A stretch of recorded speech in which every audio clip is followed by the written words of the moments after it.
I tell you, one of the more interesting things about this game is you can get a lounge chair, plug in the headphones, and next thing you know, you're listening to the beach and the waves, and it's nice and calm and surreal. And oh, what's going on, my fellow gamers? Welcome to the Saturday night stream. We are already live and soaking up some bandwidth here just before 2100. A little unreal in my neck of the woods. But good day overall, I have to say. It has been fun, exciting, never a dull moment here on the Gulf Coast, where apparently every single Weather Channel's simulator needs a firmware update. Turn that down. Don't want to be getting the old feedback.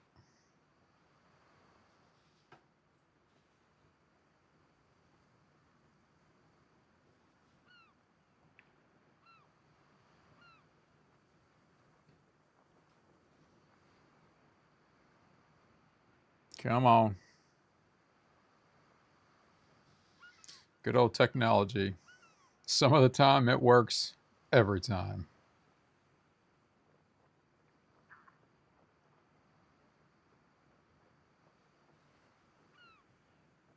So for some odd reason, I was able to kind of get up and run in quick, and I decided to do things a little bit differently tonight too. No frame, just kind of boxed everything in, blew that up a little bit bigger. It's amazing how somewhat lackadaisical I'm getting when it comes to setting up an elaborate. I used to have the green screen in the background, which stretched from literally one end of the room to the other, so I could get a full 360 mat, so you didn't have that weird cutoff. So if I extended my arm all the way out, you could see it and all that gnarliness. And then I would use like a specific picture backdrop, whether I was doing PS5, Xbox Game Pass, Steam, or I would take a video clip of, let's say, something animated, grab 30 seconds of that, and just put that on a loop. Um, just keeping it fresh, keeping it inventive, and of course my frames, which I love having the custom frames, just having a little bit of fun. But tonight I thought, no, no. And of course I got my little handy dandy Discord Stream Deck thing out, my little 6-buttoner. This thing is so awesome. It was only like 50 bucks. And at first, when I was thinking about the Stream Deck stuff and understanding what we can do from a media standpoint, everything made perfect sense. So I thought, okay, I get it.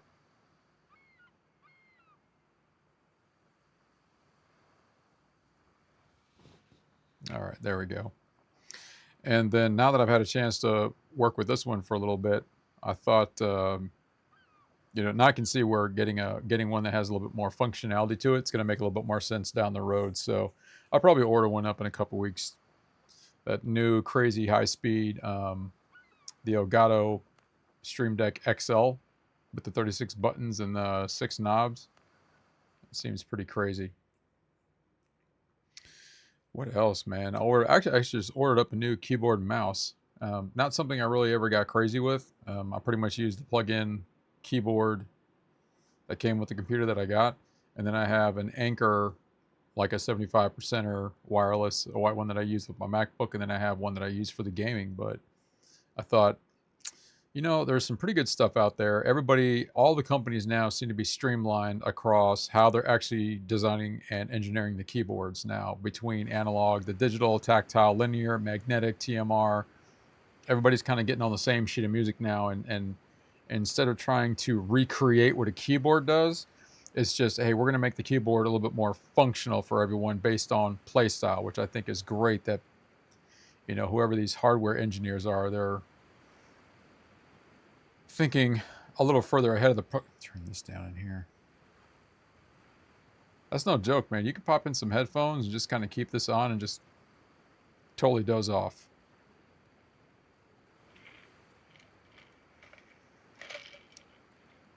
All right, so what are we doing tonight? Why are we all here? Why are we basking in the glory of Windrose?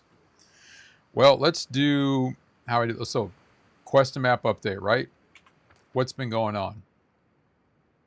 So I was able to finish pretty much a bulk of everything except for Brethren of the Coast. I'm going to have to level up for that one, going after those level 12 ships, those frigates against the brig. I did try doing different adjustments on the hull armor and some other stuff, but it just packs too much of a punch. Even if I had a regular one with 110,000 health, the frigates would just absolutely destroy. But I finished out the smugglers one, right? It was pretty straightforward and streamlined, nothing too crazy. But what it did allow me to do was do a little bit more exploring off the cuff. So coming back to the map, one of the initial quests was over in this area here.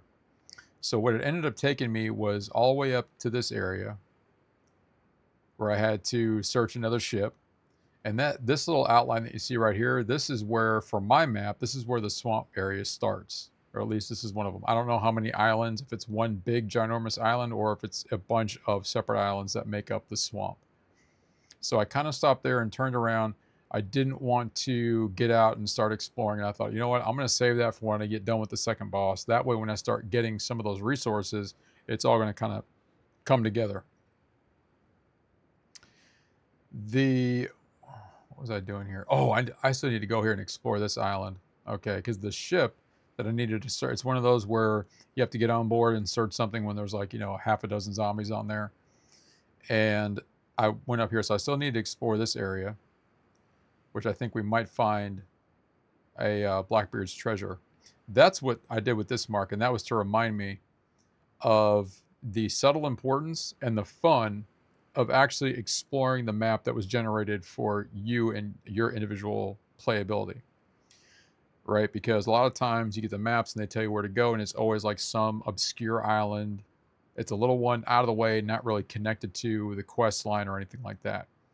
And when I was headed north, I saw this and I thought, let me just get out and check. And sure enough, there was another, what would have been a Blackbeard's treasure, what I had a map. So that's the third one I've found, just getting out there and exploring even the small little rinky-dink islands that you come across. Now, what it ended up doing once I searched that ship, it took me back to the smugglers area and I had to talk to what's her name, and then it sent me back out this way for another ship.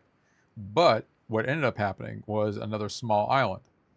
Now, for my map, what was unique about this particular spot, which probably without that quest, I wouldn't have even have found this.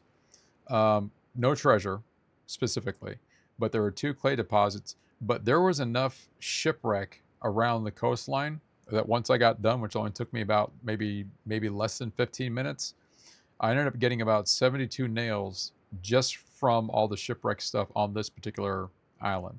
And we all know that the shipwreck stuff, even on a good day, gives you maybe 3, 4 if you get like a full load ship and a couple cross beams and a barrel all hunkered in the same spot, right? Other than that, you usually get like 1 or onesies and twosies.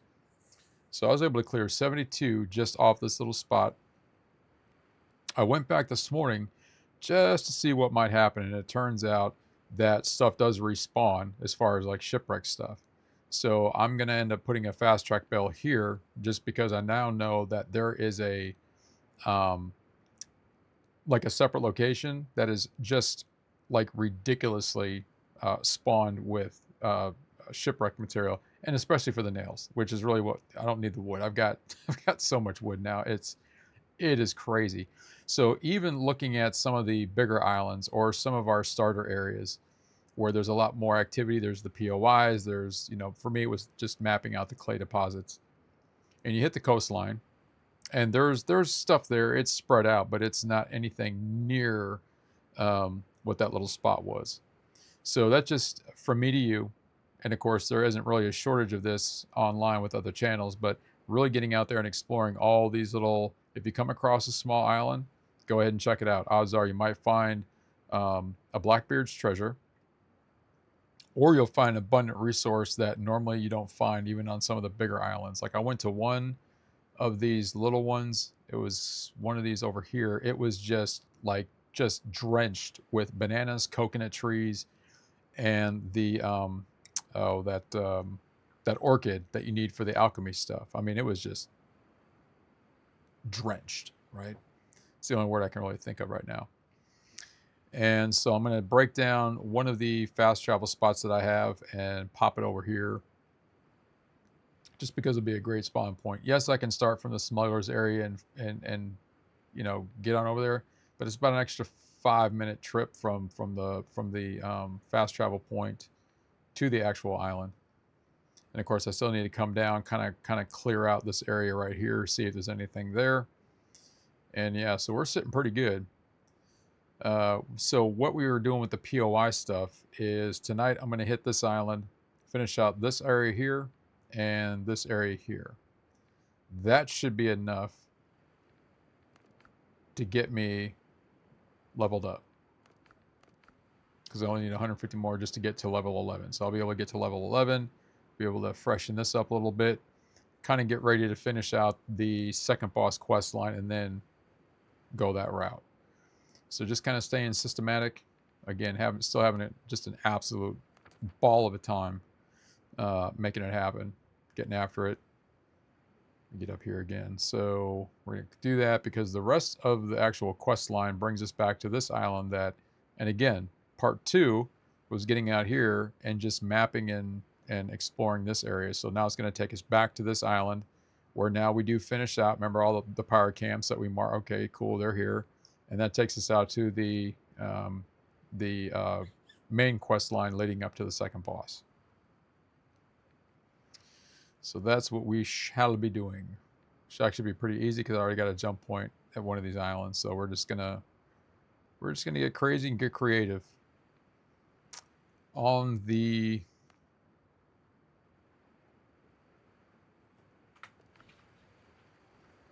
So went out today for maybe an hour just doing more ship stuff and racking up more insignias and racking up just a little bit more silver. So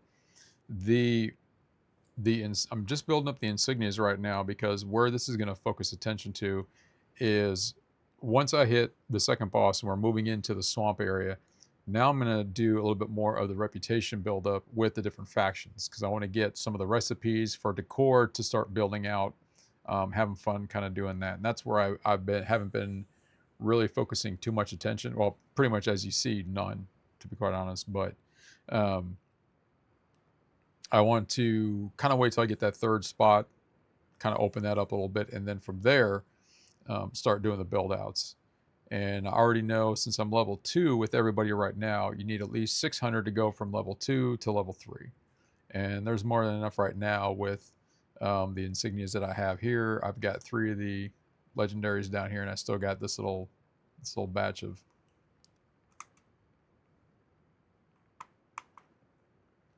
That's another reason why I am ordered up some new stuff, just because.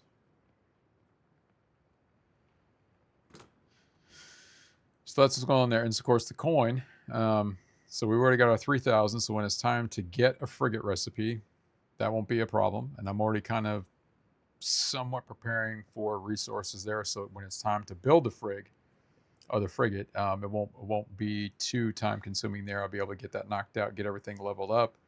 Again, weapons, weapon systems, armor, everything up to 15, and then we're good to go. And then we can start getting really, really crazy. And I haven't used any of my letter of favor yet. And even with the silver coin, and I think it's the Brethren, right, where you can sell some of your silver to get the gold coin.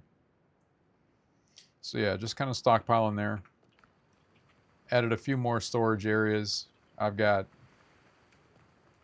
So over here, I've got the 3 barrels of wood. And over here, I've got 2 more. These 2 bags are just, the storage bales are just stuffed full of wood. So resources are, I just like the fact that you have a unlimited way of, you can store as much as you grab. All right, you're not limited by store. Like, okay, here's your storage slot. You have 100 spaces, and that's it. You can just have an unlimited amount of storage options. I did build the deck out a little bit.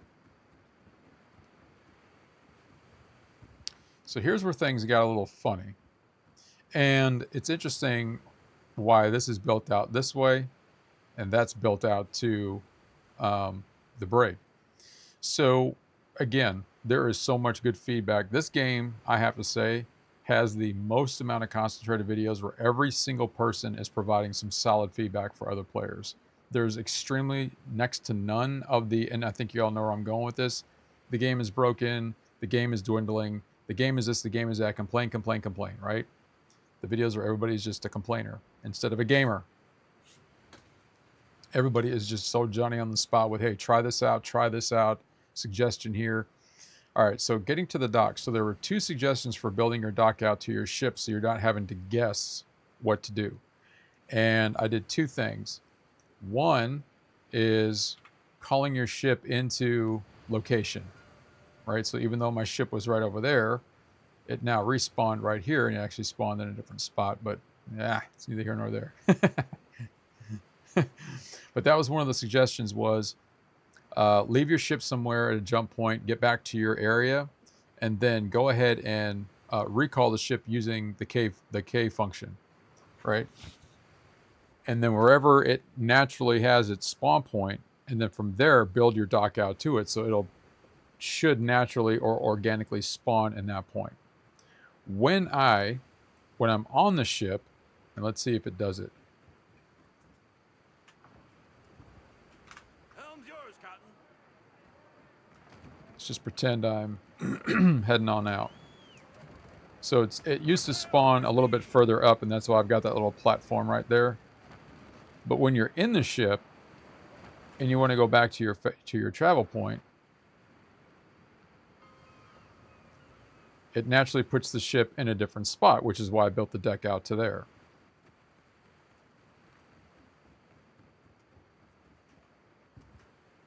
So the same thing with the catch. I had it out somewhere. What's going on, Sandra? Assuming it's not a spam. Get all those, what are those spam things? Stream like boo or whatever it is. I don't know. But anyway, if you're watching, what's up? Okay, so the catch was the same thing. I went to a fast travel spot, and then respawned it in using the K keybind, and go and get. Oh, really? Okay, doing all right. Just knocking out some Windrose, man. Oh yeah, you know what I'm talking about. As soon as you jump on your stream, and then like literally it takes less than 5 minutes, and you get that stream boo or whatever heck that whatever you know. Not my jam, but okay. Other than that, no, doing good. Knocking out some Windrose tonight. We're going to be doing some. Going to be finishing out the Foothills POI, if you're familiar with this particular title. So,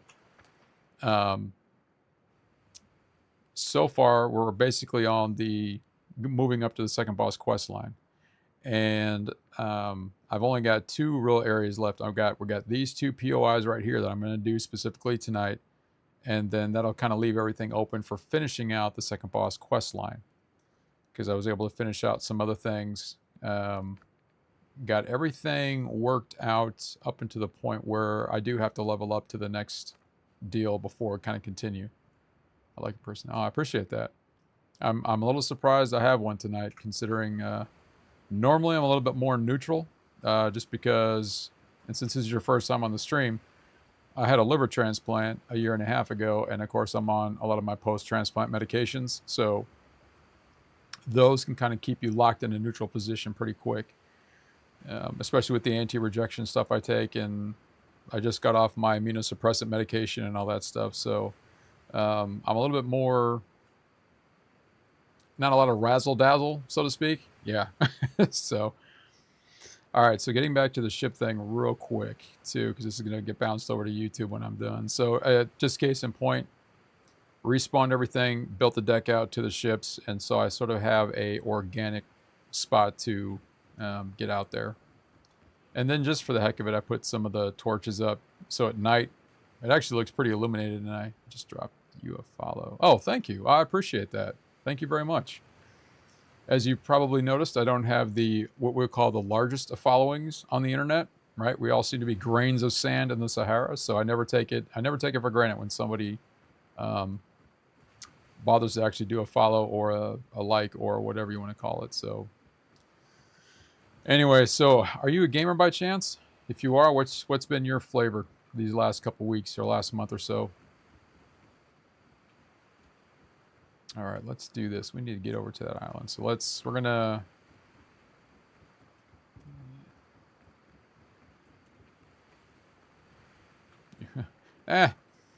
You know, one of the interesting things about any of us that are on these streaming platforms, right? Whether it's Twitch, YouTube, and now there's at least a dozen different platforms out there where you can multi-stream to, right? That used to not be a thing. Everybody was very compartmentalized. I've been grinding Pragmata lately. You ever? Oh my goodness. Okay. So I'm familiar with the title. I never did. I didn't really get a chance to kind of sink my teeth into that one, but I am familiar with it.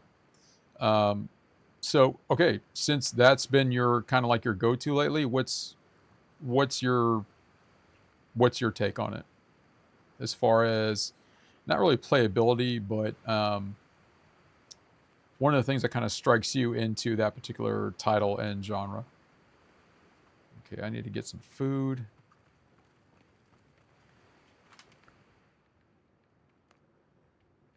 You know what, I'm gonna spice it up tonight. We're gonna, yeah, it's okay.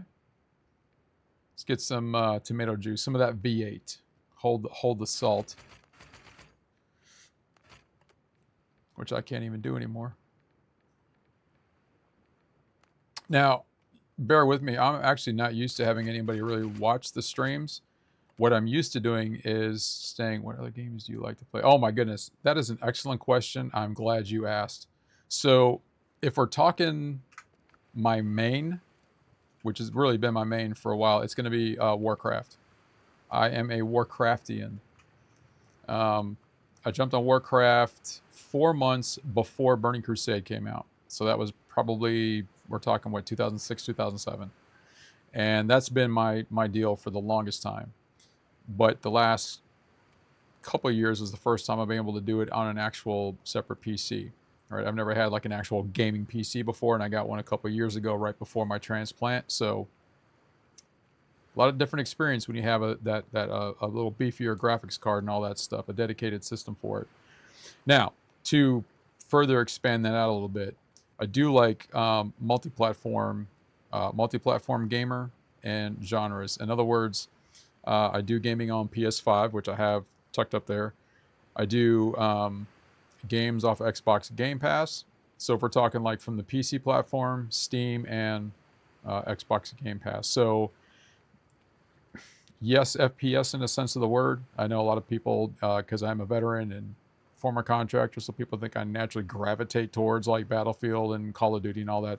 It's just like, yes, but not the same way that other people might. I love strategy games.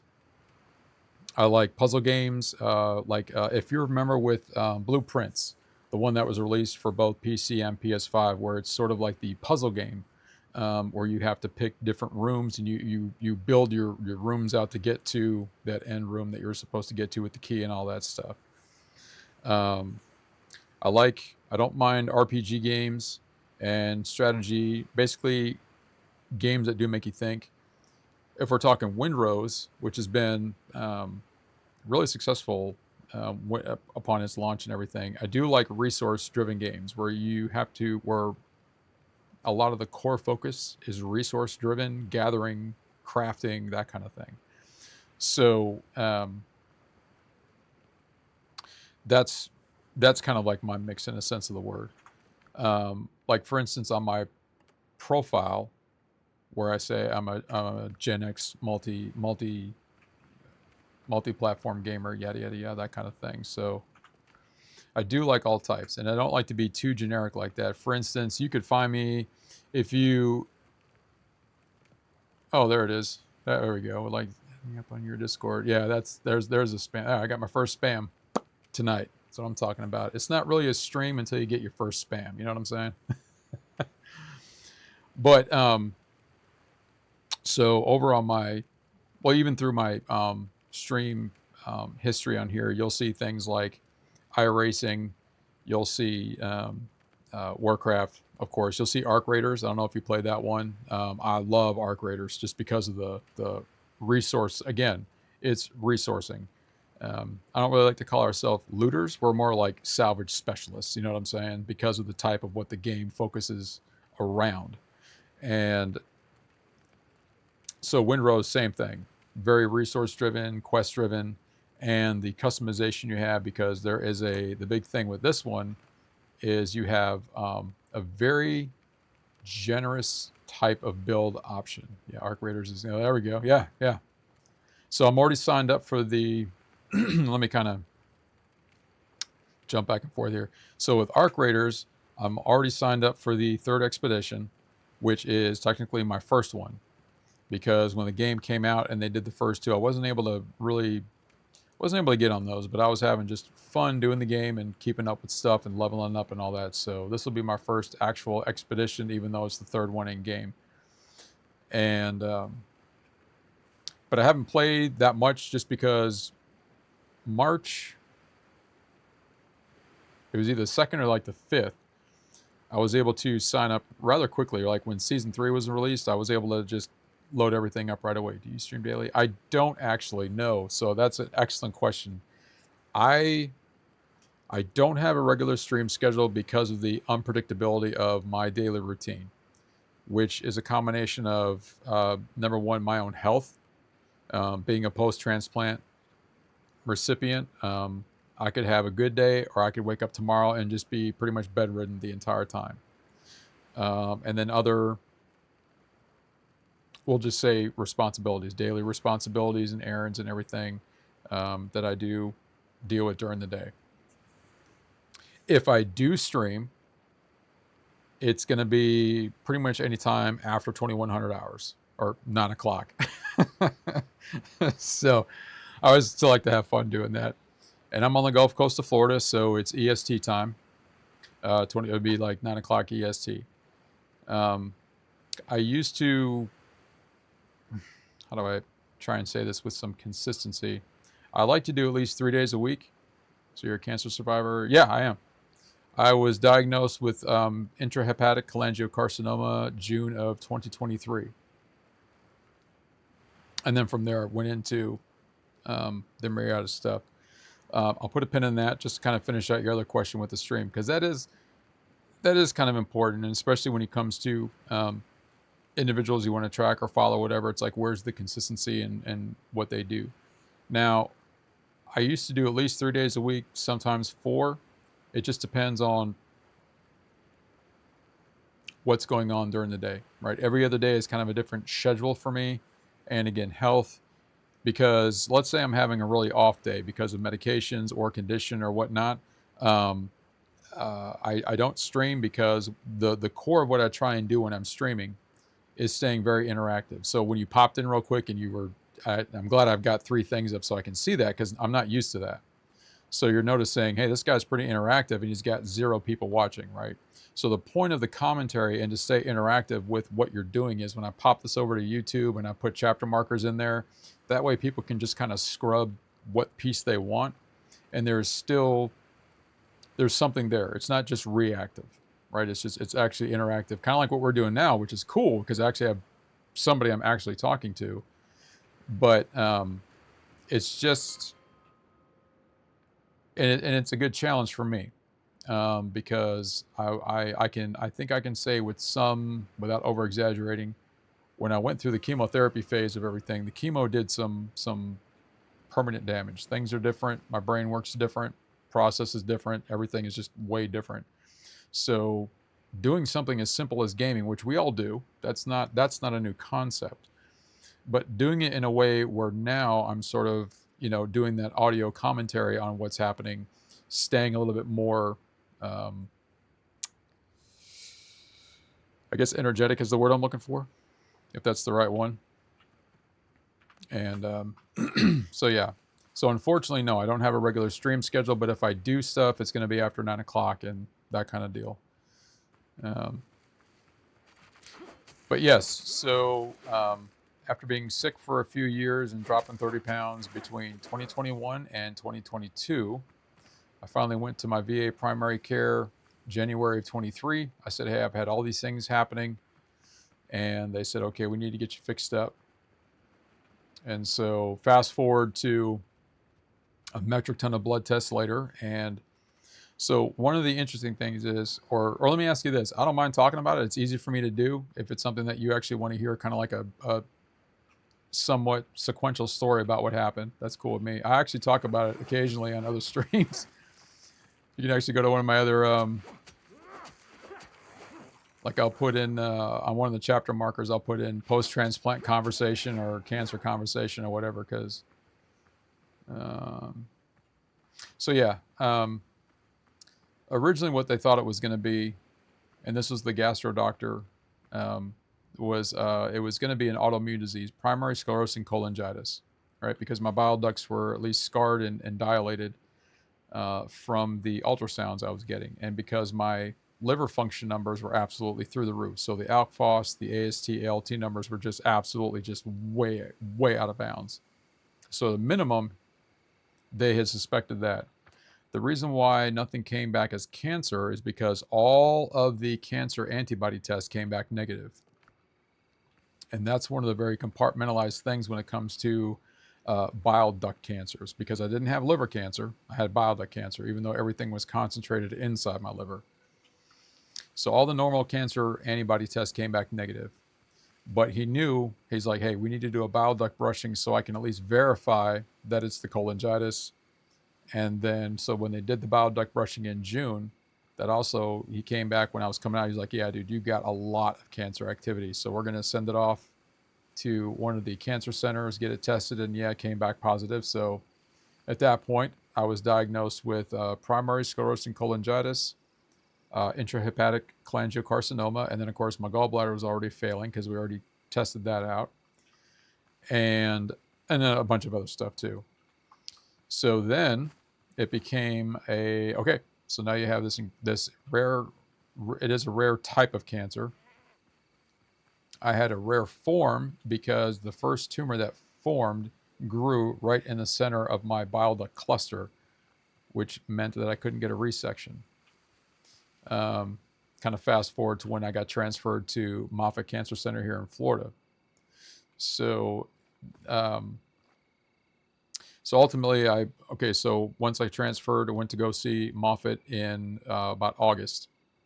And then the oncologist said, okay, now started the chemo thing. Right now you got to start doing that checklist of all the stuff. They had already talked about not doing a resection surgery. And what I mean by that is, so typically when it comes to your liver, you can chop a big chunk of that off and it'll grow back. It's the only organ that grows back on its own. So what they normally do when it comes to cholangiocarcinoma is if you have a tumor and it's located in the left or right lobe, they just hack that piece off and you're kind of good to go, and they just do some reattachments. Well, my first tumor, it didn't metastasize, so it didn't really even get picked up in the first CT scan. Yeah, picked up in the PET scan. You go through a lot. It had its own challenges, right? It definitely had its own challenges. So anyway, they knew that, but it grew in the center, so they couldn't do a resection. So already it was like, well, we can't do that. So they already started talking transplant. But anyway, so I went through September, October of 2023 was the chemo infusion. So I had my 8-hour chemo infusions and those cycles, which it was as horrible as you've ever heard anybody talk about chemotherapy, or if you've ever been around somebody who's been on it with chemo brain and all that stuff. The easiest way for me to put it, there aren't enough words in the human language to adequately describe how horrible it actually is. So that's the easy way to put it. So did that. Went back to the VA November and already started the packet for getting a transplant. And then got with Tampa General, their liver transplant program in February of 24, and then just kind of went from there. So it was another batch of stuff, right? So we had to do the radiation treatments. Started that in April of 2024. So 5 days a week for 5 weeks radiation, and then started my oral chemo, which was Xeloda. So oral chemo, 4,000 daily milligrams of that nonsense. That went all the way to the transplant, which was October 29th of 2024. So April to October was just another batch of stuff. Blood labs getting geared up, having to get listed. So I had to do another procedure to get on the listing, and got listed. And then, is it all good? Yes. So short end of it is, year and a half later, so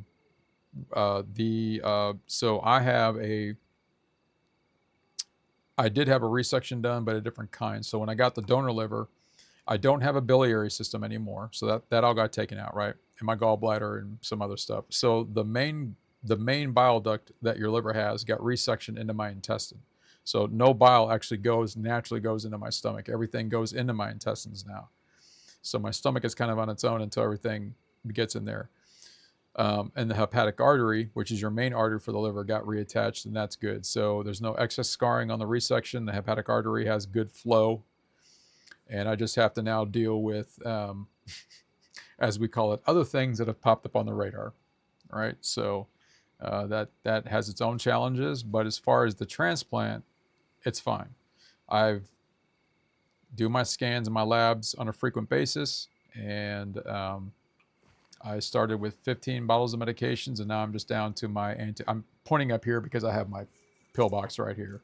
So my anti-rejection medication, and I'll just be taking that twice a day forever, and that's it. And then we just kind of keep moving on to the next phase of things as far as where the other things that have popped up, what they may or may not turn into. And that's really all there is to it. Just a lot of things happened in a sequence that normally doesn't for a lot of other people, which is why I am extremely grateful for how things did turn out. I was only on the list for 6 weeks before I got the phone call for my transplant, which is somewhat unheard of. I wasn't even critical. In other words, I didn't have jaundice. Nothing was failing. My liver numbers themselves were fine. It's a different kind of cancer because it just doesn't have all the usual, a lot of the same things that other people have to deal with. And there were a lot of other complications that I didn't personally have to deal with because of this kind of cancer, which was nice. So I don't have any wood. I knew it. Need to get some here.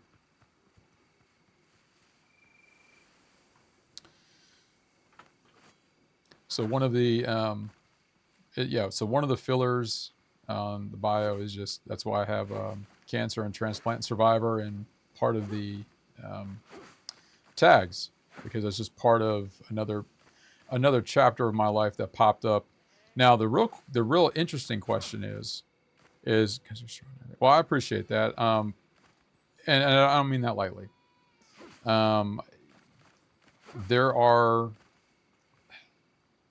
I did not have as rough a time with this as other people do with, let's just say, even the same type of cancer. How about that? We'll just kind of keep it compartmentalized to this type of cancer that I had, and dealing with resections and transplants and all that other stuff. It actually has a very high mortality rate, and it has an extremely high reoccurrence. It has like a 90% reoccurrence rate too, which is absolutely insane.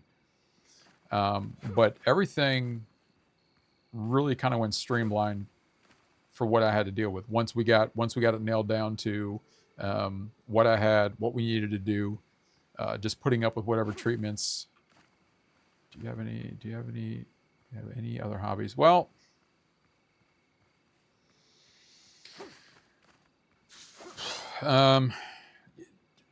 honestly, no.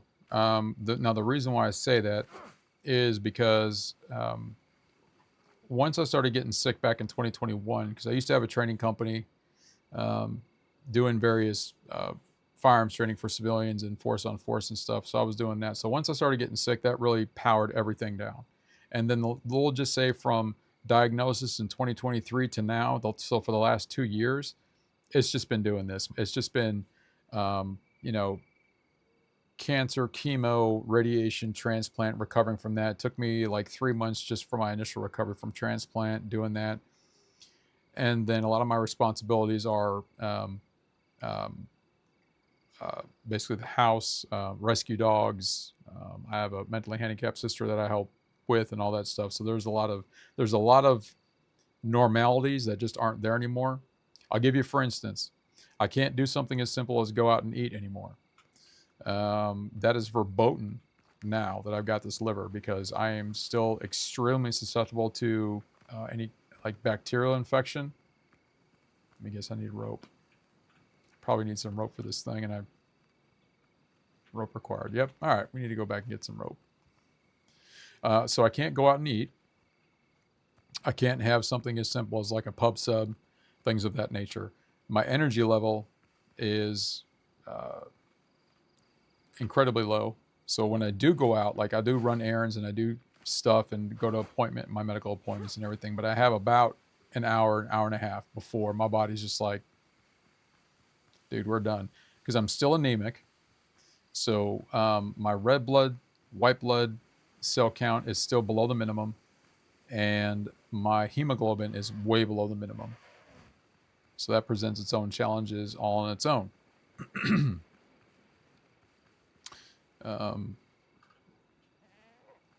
As far as, really what I used to do, really I was honestly really, really busy working overseas. Once I got out of the military in 2012, I started working as a government contractor, and I did that for the next 6, 7+ years, and then did my training company for a while. So really a lot of my, what you might call free time, was still spent doing different training programs and staying busy. But being in Florida, used to do all kinds of stuff. A lot of like back in the day, skimboarding. I used to love to skimboard all the time. Oh my goodness, man. I'd be at the beach for just 3 hours just skimboarding. It was, good cardio. And used to kind of do the car scene thing a little bit. I used to have a 2003 Evo 8 that had a little razzle dazzle paint job to it and a good audio system. So I had a bunch of buddies, and we had car clubs down here in Florida and all that stuff. So I kind of did that scene for a little while. But doing the overseas stuff really kind of separates you from a lot of the regular norm. So I always kind of kept to myself after that, and just, I knew people, see people in town and people I grew up with, but really kind of staying focused on, what's going on from a work perspective, because there's always training involved, a lot of travel, and just staying very, I keep using the word compartmentalized a lot, but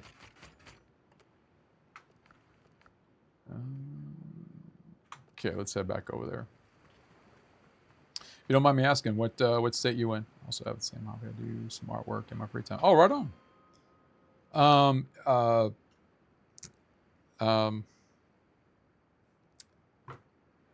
Can't think of the word I'm looking for. So do you do like acrylic, pastel? What to have a look at some of mine. Do you have a let me back up. I don't have any social media. I got rid of all my social media. When I started doing some other government stuff, I just got rid of all that. It's just not worth it. So if you have like a Instagram or Facebook, I don't have that anymore. If you have a website, I do like digital stuff. Okay. My deal, or what I was going to ask, is with artwork, are you, digital artwork, or do you kind of focus on like hand drawn stuff, whether it's marker, or do you have a Discord? I do. I have to say, for a guy who's somewhat techie, I didn't even know what Discord was up to maybe a year and a half ago. But I did get one set up just to kind of have it. And if you have probably I can say the right word, but a Discord link or something, I'll go check it out.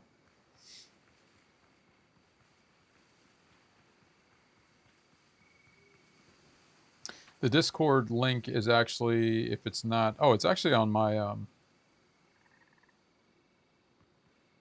Twitch thing. I got the chemo just really actually kills my brain, man. If you go to my my Discord server is on my Twitch profile, like the About Me, where you can, which I think you probably read a little bit, just a little something about me. But my Discord's on there, so you just click on that and it takes you right to there, and then add me on Discord. Username is Sandra Adi. Okay, I will do that. I will definitely do that. No, I appreciate that, by the way. Interesting thing about Twitch or the streaming services is some of the interaction that you do have. Like, it's not working for me. Can you add me? I'll tell you what. Let me do this.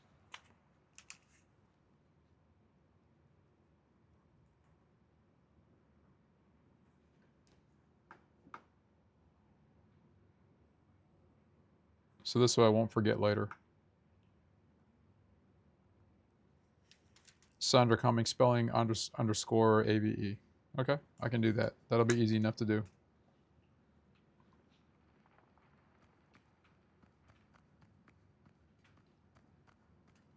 So again, and kind of going back to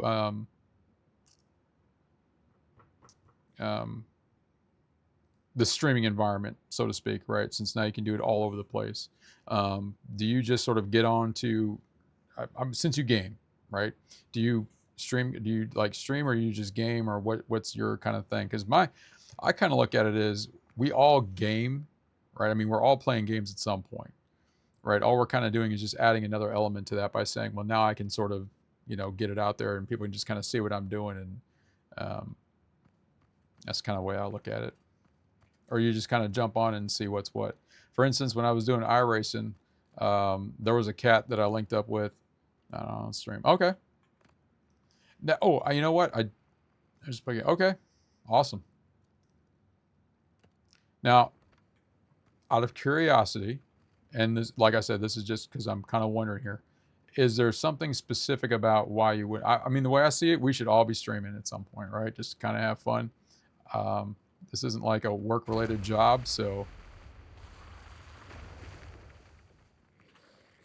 I did not think this through too well.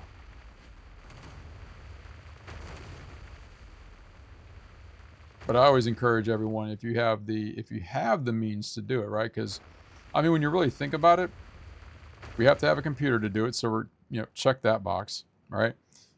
Technically, the only thing I needed was a microphone, which is my DJI mic mini that I have. And technically the camera isn't needed because you got a lot of individuals out there that don't use a specific camera. They just have some audio for commentary. So you don't really need a camera. You just need something like a good audio device, and then you just ready to go. I don't know. It's kind of how I look at it. I didn't really plan on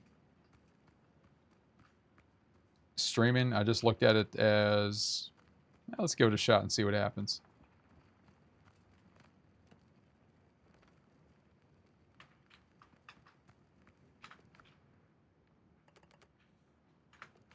All right, so what we have to do now, since we're in these ruins, is I have to get these little thingamawhatsits and put them on these pillars, and that's going to open up the deal, and so we can kind of get this place cleared out. So I can at least get the credit for this spot.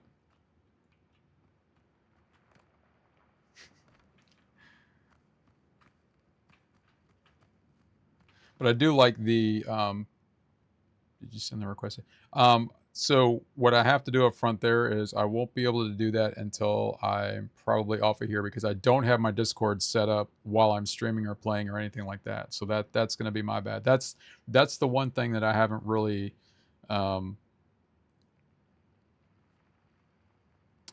focused a lot of attention on. It's like, how many things do I have open at one time, and I just bounce back and forth. There hasn't been a situation come up yet where that's been sort of that's been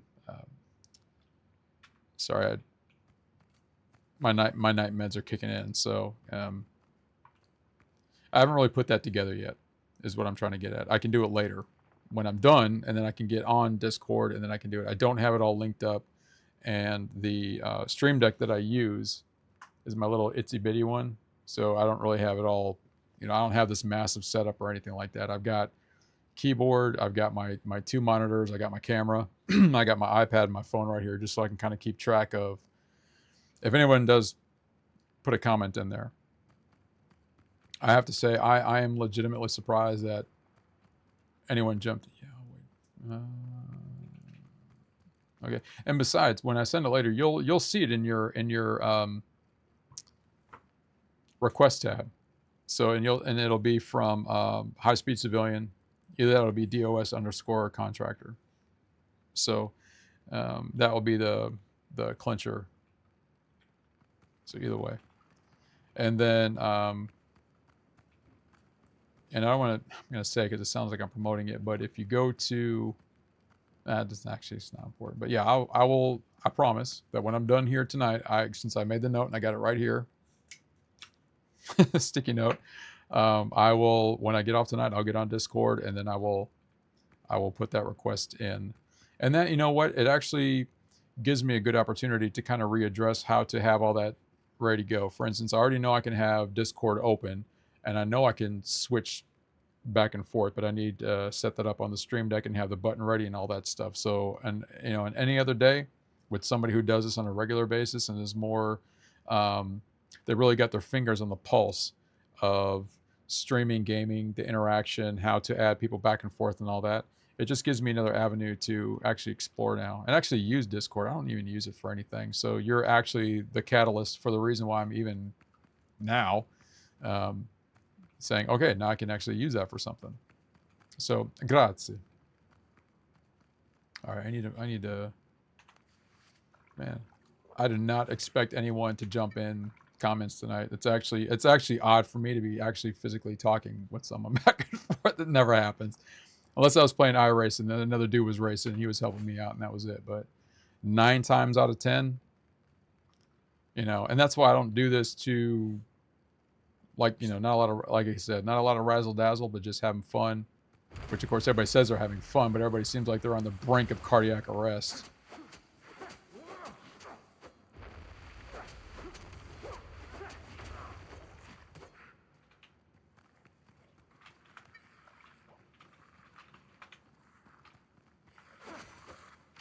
Oh, for crying out loud.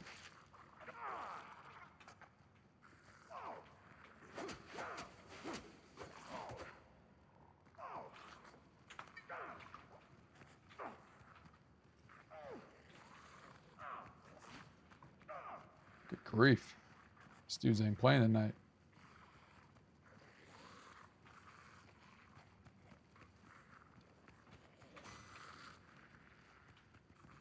Oh, you know what? Okay, so let me ask you this, since I'm thinking about it. Since you play Arc Raider, would you allow me to add you to, I don't know if you can do that offline, but that's a game that I'm definitely going to be getting back into on a regular basis here, since the expedition is just in like 8 more days or something. And I know that you can team up with somebody or whatever. That I did that one time with a dude, and that was actually pretty neat because I never really did anyway, just talking out loud, throwing out an idea. Let me make sure there's nothing in here.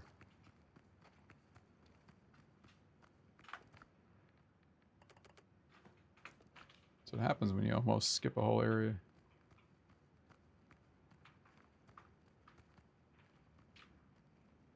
All right, that one's done. There we go. All right, I need 3 more.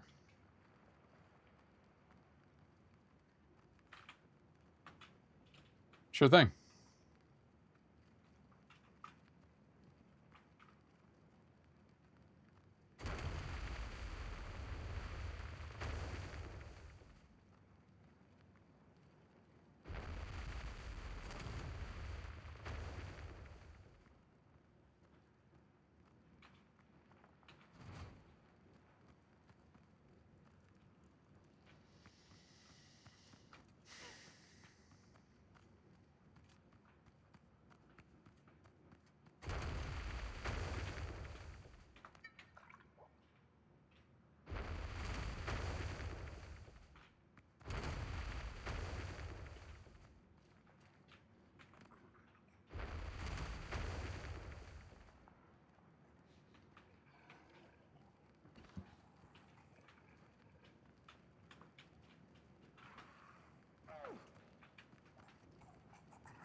Okay, so I see what we got to do. We got to build. Got to build our way out of here again.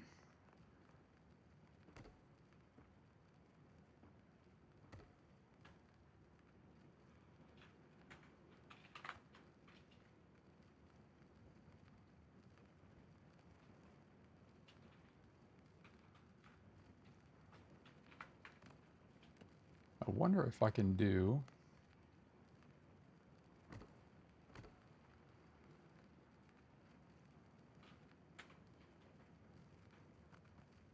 Yep.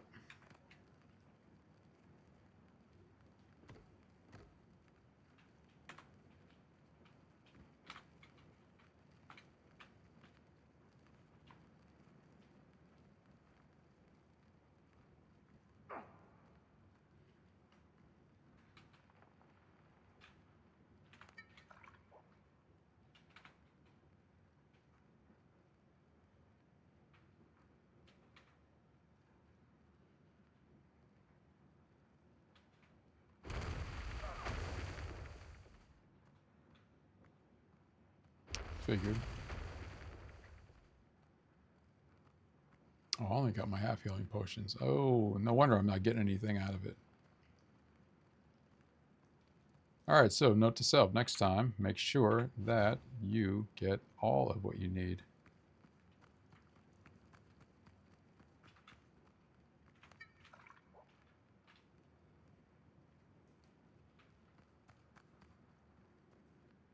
Let me guess. I gotta go all the way back down there again. That's checked. That was the entrance. That's the other one.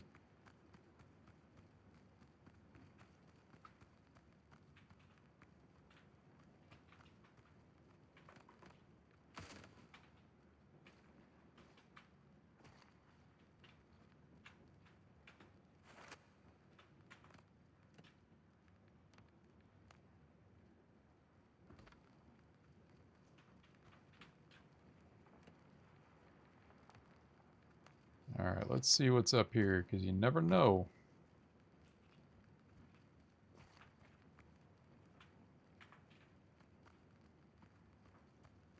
Uh-huh.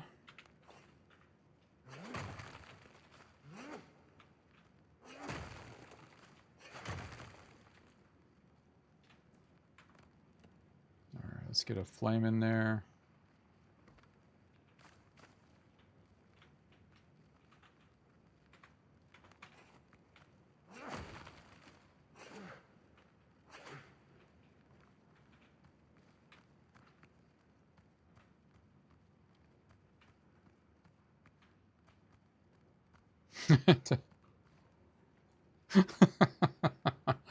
Oh my goodness, I can't believe that. What a waste. I could have gone, I could have just totally avoided that whole thing this whole time. Wow, well, lesson learned there.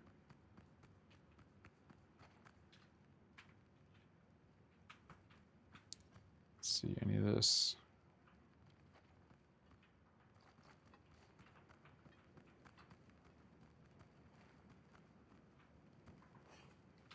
Alright, so now we got to go back down there. I'm completely out of health, or I should say potions.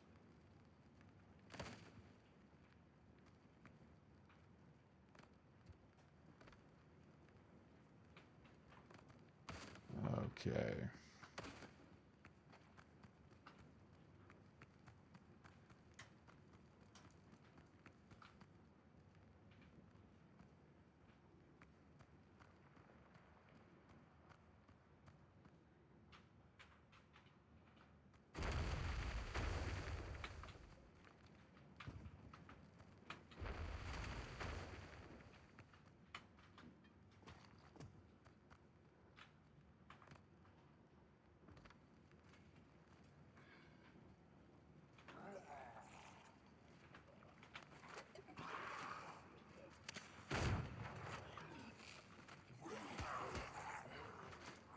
Move any slower.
Oh, sweet. Now we'll be able to ascend some more gear. All right, that is... All right, the third chest, but we still need 2 of the sanctuary bowls.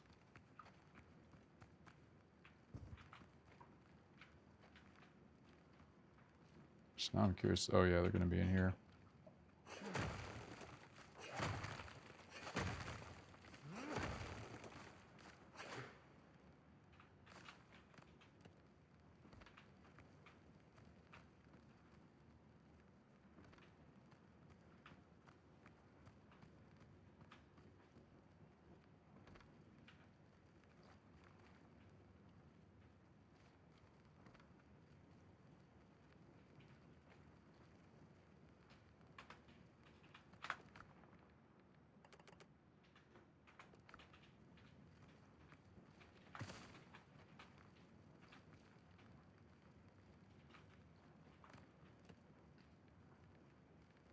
All right, one more, and then we'll at least complete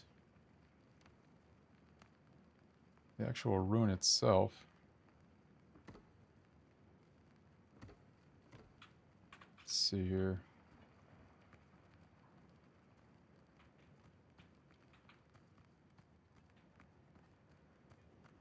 Oh, okay. So that's where it took us.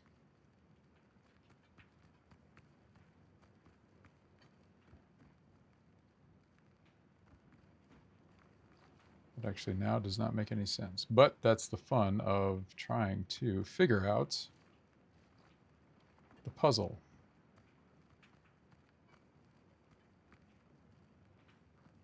Tell you what, nothing for nothing, but we need to go back and get some potions, because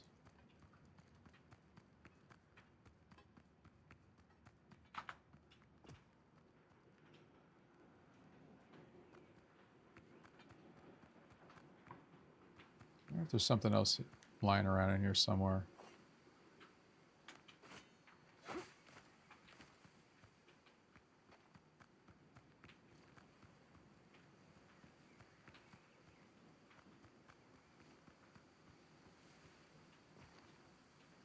Yeah, last time I got up off the ground, then I was able to spot that one that was just kind of faintly glowing off to the side.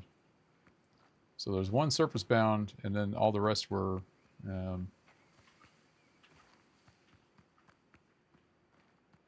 all right, so no to that one. Okay, so let's head on back. And this time load up with the right type of potions, and we're good to go.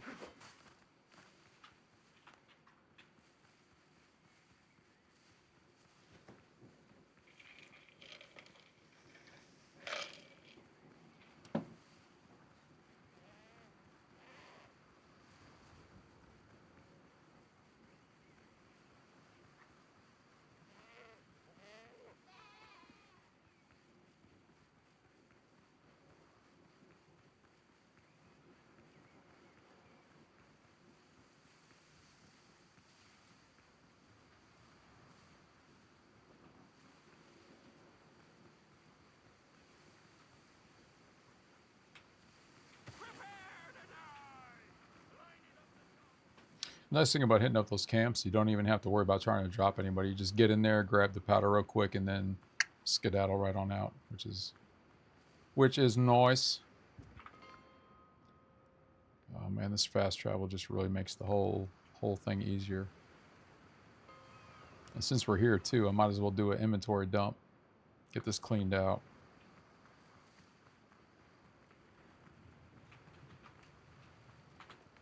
Tell you what, I did not expect anyone to jump. Anyone to jump in the stream. That actually caught me off guard for a second. I'm just not used to that.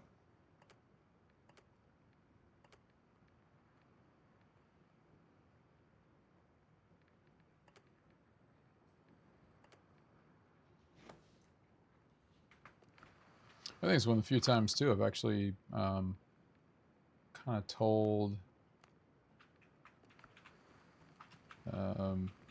like gave the full breakdown, a synopsis of diagnosis to transplant and all that stuff, even though I've kind of, it's been sporadic every time I mention it or whatever, just because it's like in passing or, hey, here's what's going on now post-transplant, and just what my new normal is, because everybody kind of finds their new normal afterwards, depending on complications that one other person may have versus someone else, right? And let's just stay within the confines of the type of cancer I had, because everybody's is going to be different. Everybody's experience is different, even though there's a lot of commonality. Regarding a lot of times you hear the same story too. It's like, I was symptomatic, I had this, doctors didn't do whatever, they couldn't find anything, they tested for this. It wasn't until like months down the road, or they did X procedure where they finally found something. Like, and again, with me, the biggest thing was every single blood test that they pulled for testing for cancer screen, it didn't pull up anything. Like for instance, your body has certain antibodies or certain tracers, and even my CA19 marker at the time wasn't anything. There wasn't anything that would have said red flag, like, hey, this guy's got whatever. It was only until I got the bile duct brushing, where they did the endoscopy, that they actually physically was able to. Well, it got verified, is the bottom line there. Because even then, my CA19 marker wasn't anything out of the ordinary. It wasn't too out of the ordinary. Because right now, with my chronic pancreatitis, my CA19 marker is going back up again. It's just like, it's never a dull moment.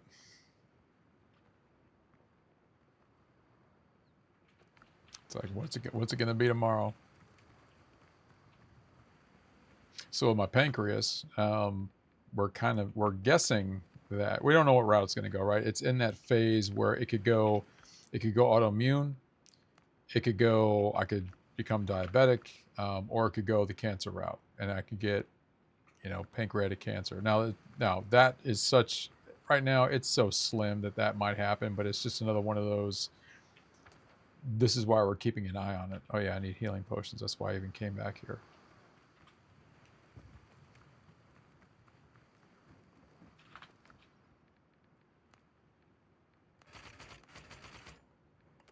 There we go. The good stuff.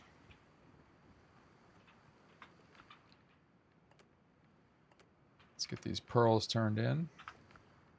Good grief, I got a lot of pearls. My goodness, I didn't even really pay attention to how many I got.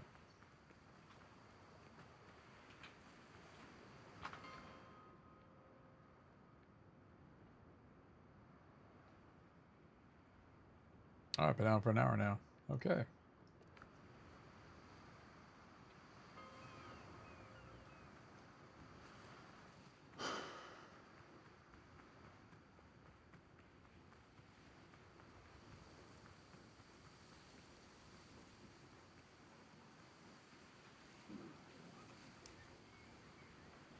It's like I marked that camp, but I keep running into it every single time.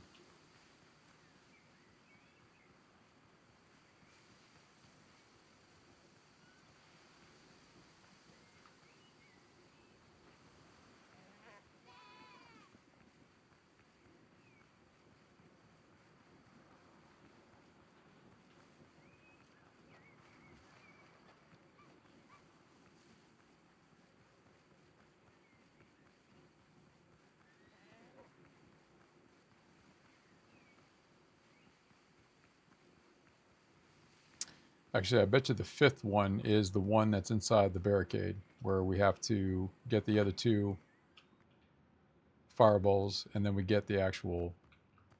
So now we have to kind of brainstorm a little bit on where the other two are going to be, because at this point, I'm just kind of running around in circles. If I've connected everything,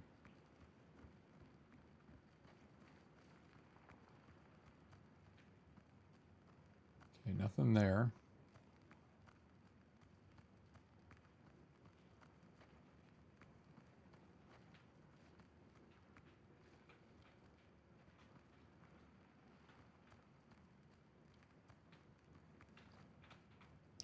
Nothing there.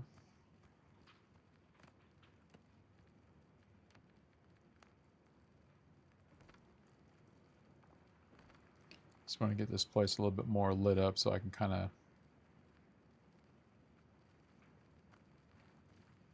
Okay, so there's nothing physically in here. Oop, there we go. So if there's something I can actually take out with a pickaxe or whatnot, looks like no fake walls or floors. I do believe we have a mystery on our hands.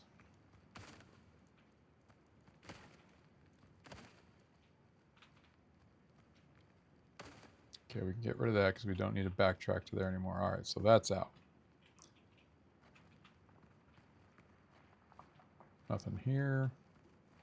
All right, so we busted our way in here. Breached the stone.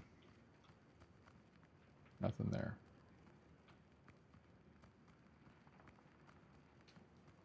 Came through this wall.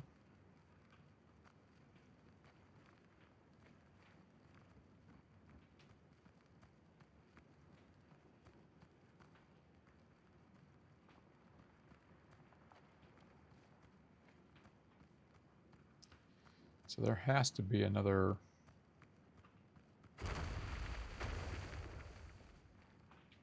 It's probably here and I just didn't pay any attention to it. So...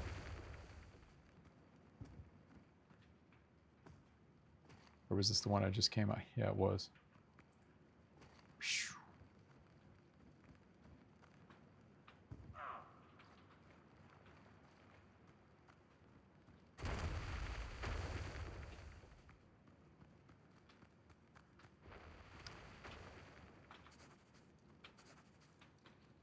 Okay, let's... Yeah, there's number 5.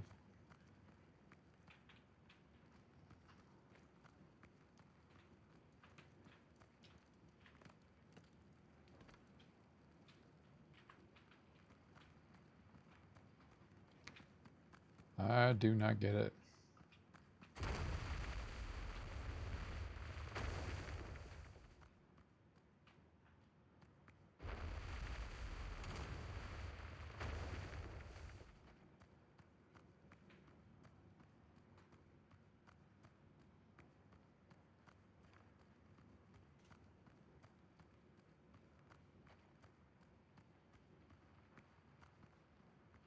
Oh yeah, this was the other one where I... Yep.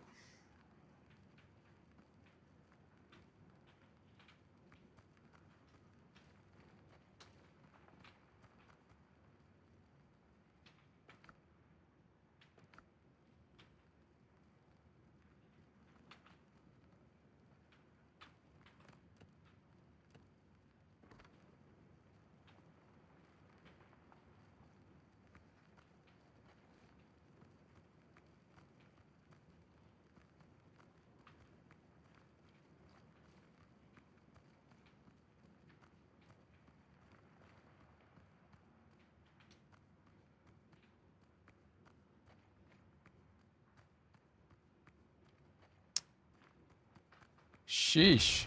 Thought this was going to be a little bit more streamlined. Well, where are those other two then? I am legitimately stumped. I don't know where else to go. That was the entrance.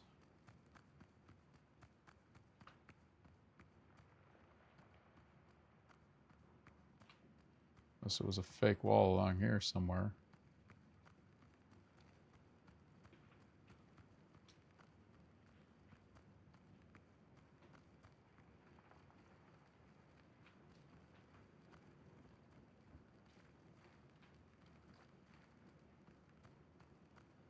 I don't know why I'm even trying to go down there again. There's no point. Oh, this would have been an easy... This is this one, and then the other one was how I was going to be able to level up. And all we had to do was just finish out these POIs.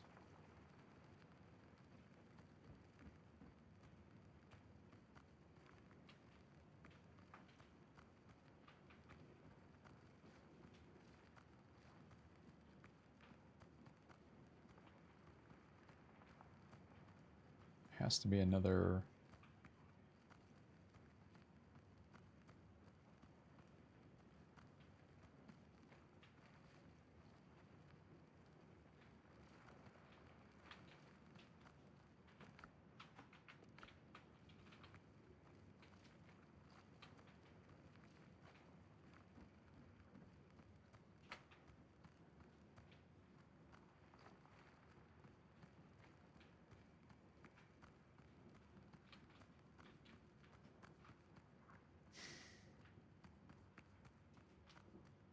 Tell you what, let me take just another gander on the surface because I really didn't do a good job doing a systematic once around just to make sure. I don't get it.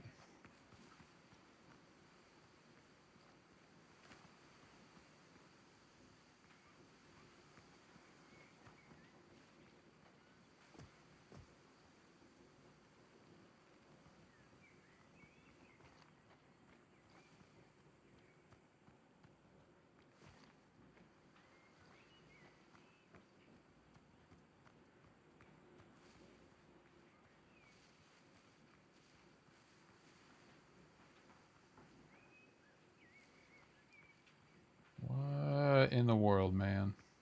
That's all right. I've been stumped before and figured it out. So clearly, unless the game is glitched, which I can't blame the game. Can't blame the game. That's the first rule of gaming. Don't blame the game just because you're not looking all crazy good and high speed and all that stuff.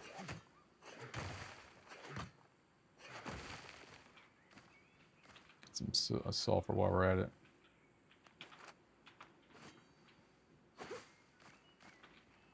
I was kind of thinking there was a dig site around here somewhere, like, you know, the patched earth or whatnot.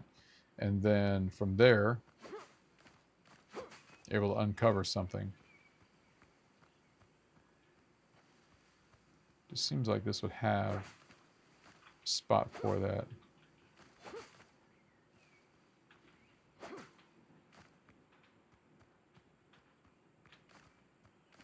Nope.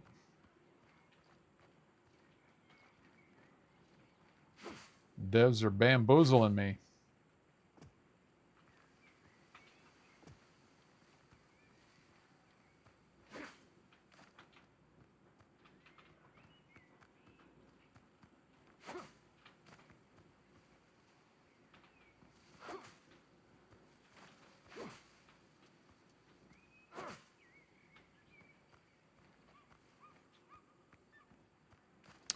Now I could, of course, just look it up. But what's the fun in that? Oh, wait a minute, wait a minute, wait a minute. Wait a minute. Oh, okay. Remember part 2 where there was a that looked like exactly like that. There was that little space in the wall. It had barely just enough of a sparkle behind the other side of the brick.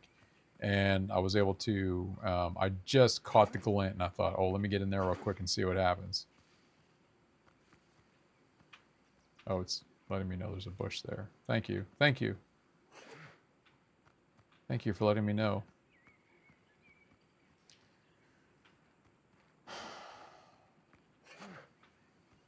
Keep doing that like something different is going to happen. All right, there is nothing on the outside surface.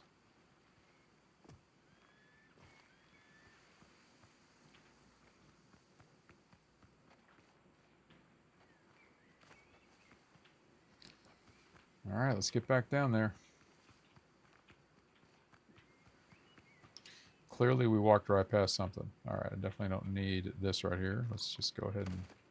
There we go.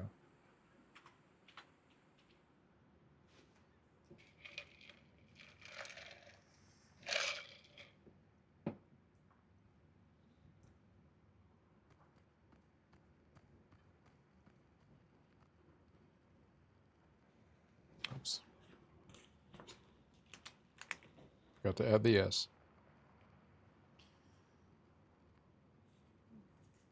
Okay, common spelling underscore AVE. Okay. Want to keep my word. Once we're done here, just pop it over to the old Discord and see what's what.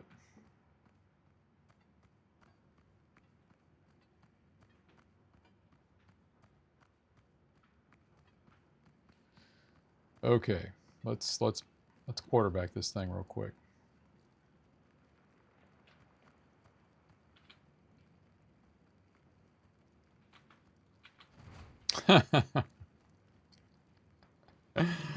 Oh, wow. Okay, so this whole time.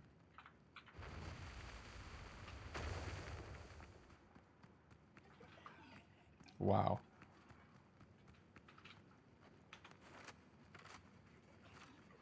Oh, you know what I forgot to do? I forgot to build a fighting, separate fighting position, like I was playing Fortnite or something.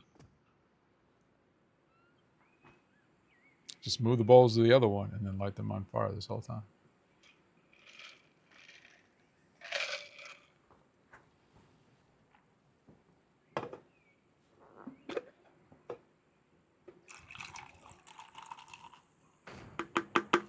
Well, it looks like one of the campsite NPCs is getting down with either the goats or the wolves. It's one of the two. Okay, we want to build... So when we get back down there, so here's the thing, like what we've been doing. We want to get down there, build a fighting position so that we can have a standoff with the zombies, and we got plenty of rounds. We'll just wear them down. But I want to use the little brick so that I can have, I can actually have like a break in between so I can get the rifle up and then just kind of go back and forth. And make sure these little buggers don't come, because as I found out, you can go through the brick.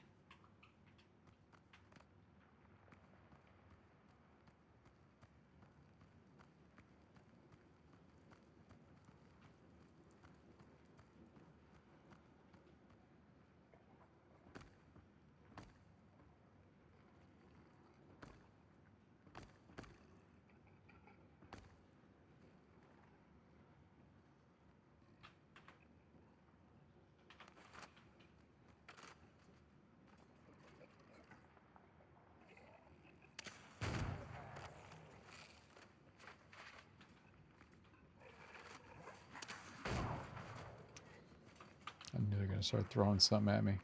I forgot to...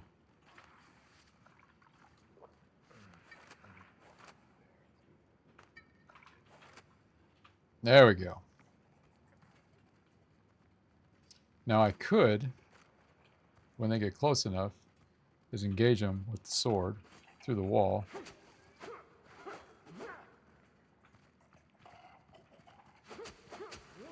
But they can also get through the wall if they do one of the little melee attacks. So I don't want to get too nutty.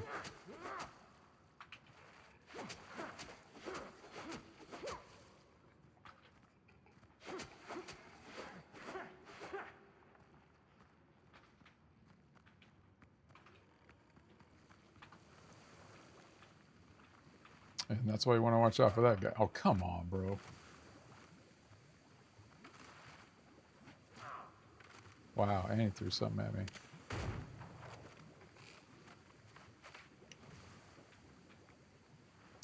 That's a little bit higher than I was wanting, but we'll make it work.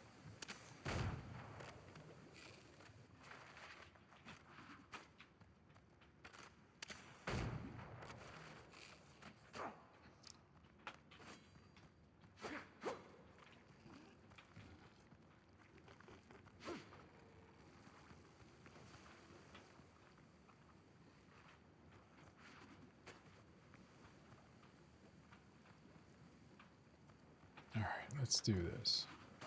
Oh, come on, man.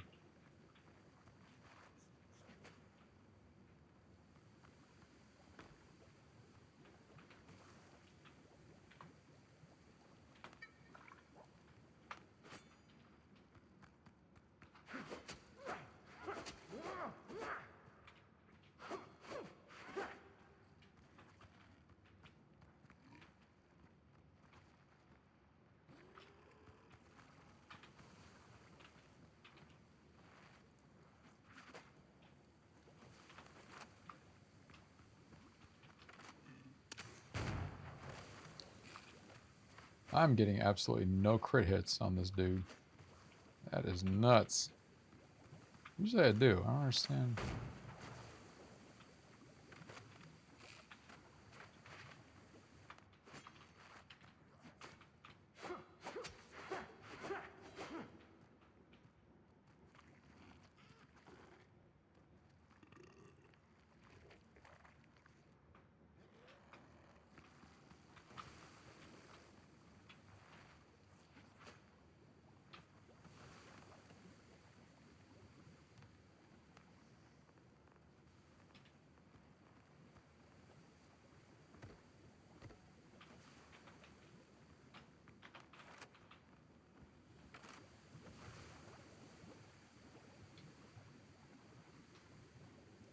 could just run in there and there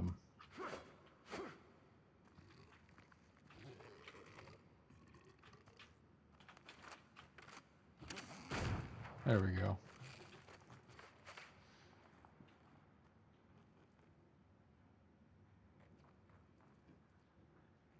Actually, what I could do is try and just barricade him in completely, get what I need, and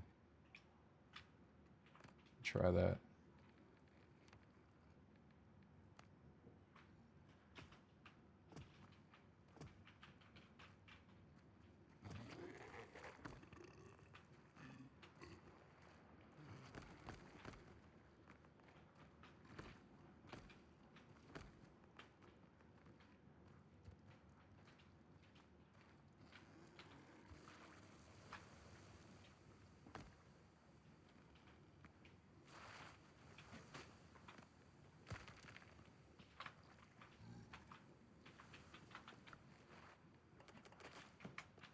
There.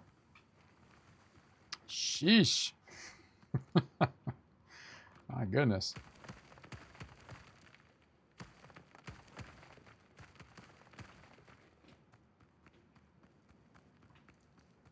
All right, let's get that out of here. All right, so that'll be 100 XP on that. That was either 50 or 100.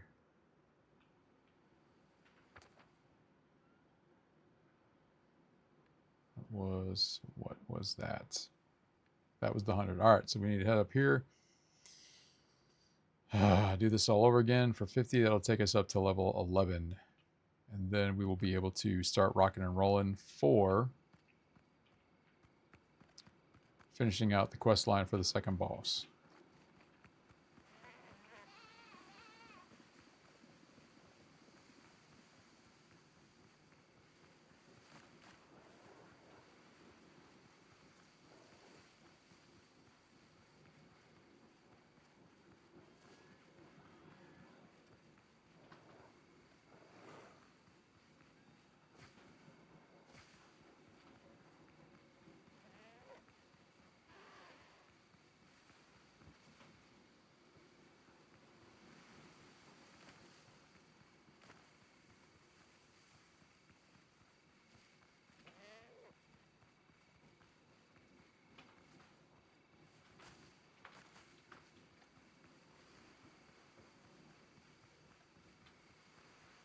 All right, what do we got in here? Let's get up top. Did I already build a fighting position up here? Wolves. Can already hear them. Yep.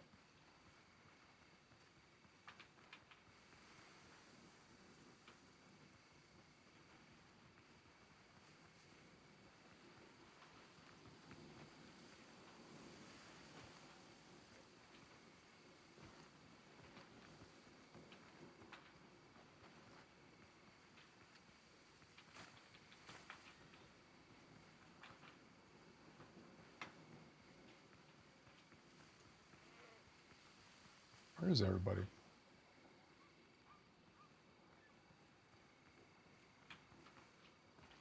Tell you what, just be on the safe side. Let's get up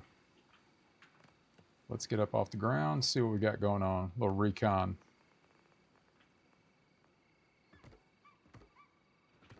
All right. Boom, boom, boom.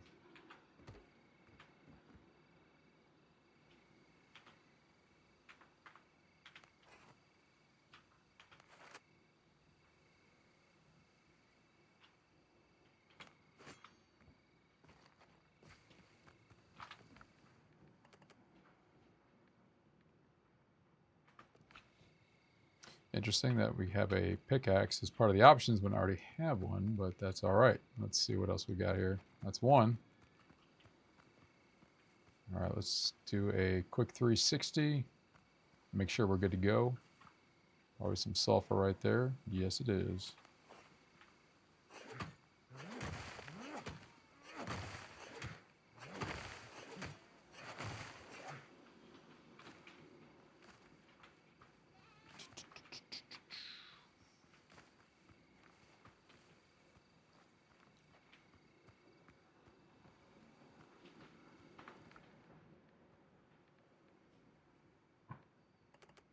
Gonna lie, this mouse I use does drive me crazy sometimes.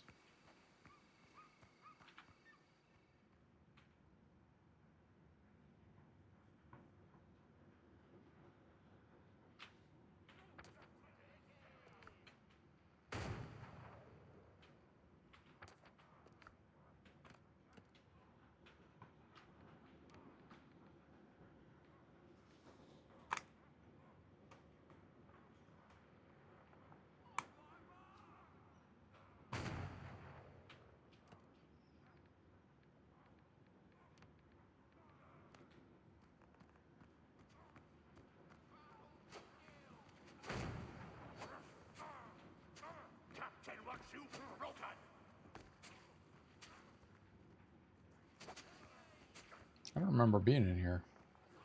But apparently I came down here for something, so... Hopefully the zombies and the NPCs will kind of take care of each other.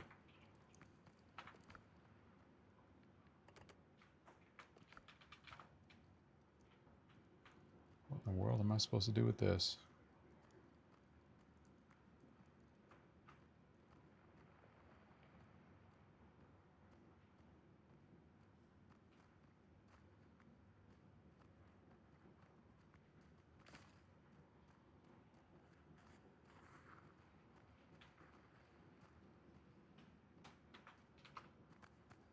Put it down there for now. Or was I supposed to have it? Oh, that's what it was. It goes on the little... It's a pressure plate thing. It reminds me of Indiana Jones.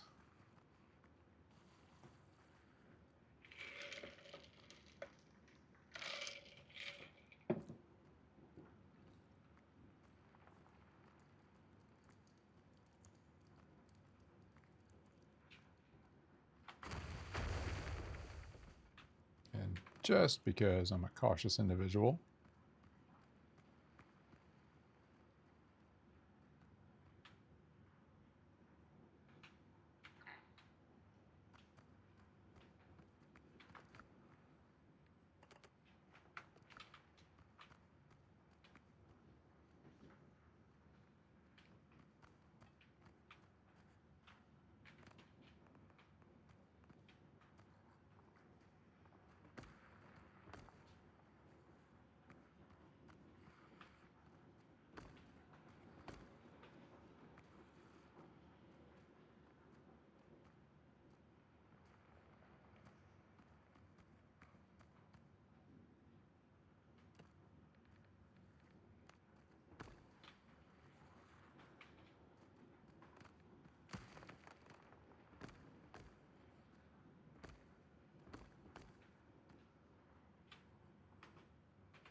I like it when they move just out of the way so they're not getting hit.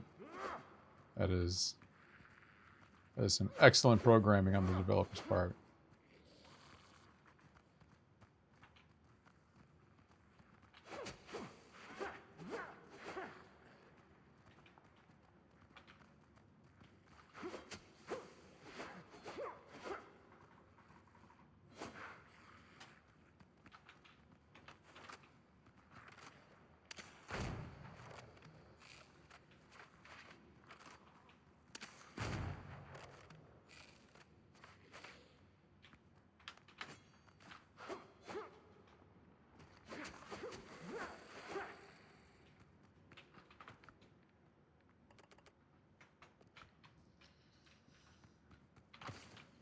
Okay. Takes care of that one. Forward.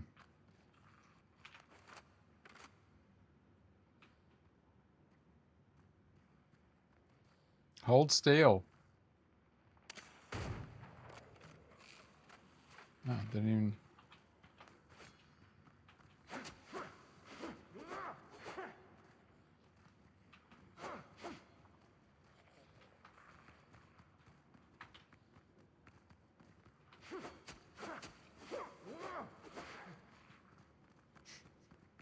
It's like, how do these little buggers know, man?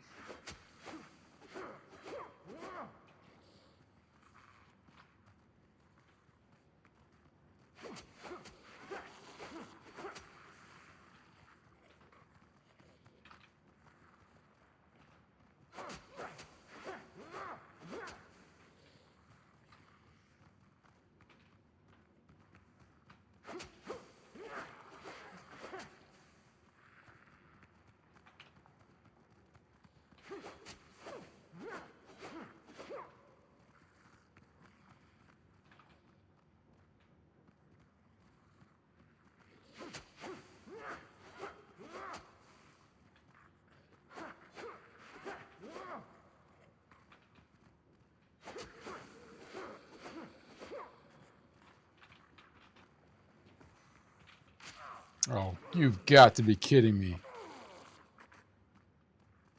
And he made it over to the other side, too. Nice.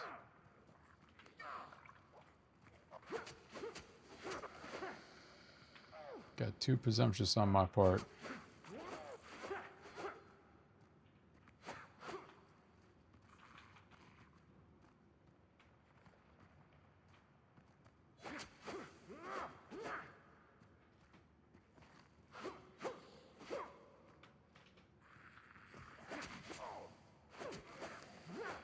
Still got a hit on me. These things are vicious.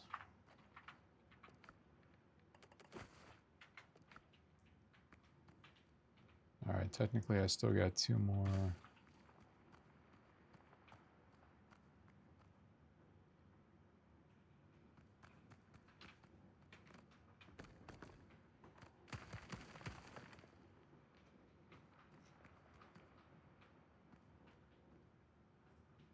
Well, that's interesting because if they're... Then what happened to the NPCs that...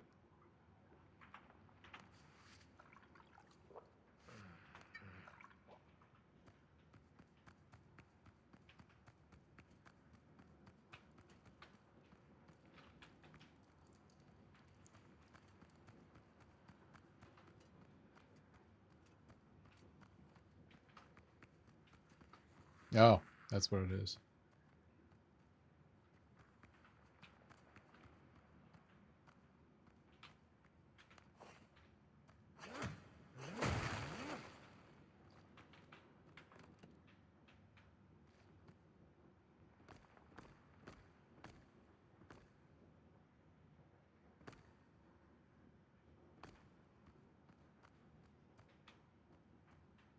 Oh, it must be a freebie.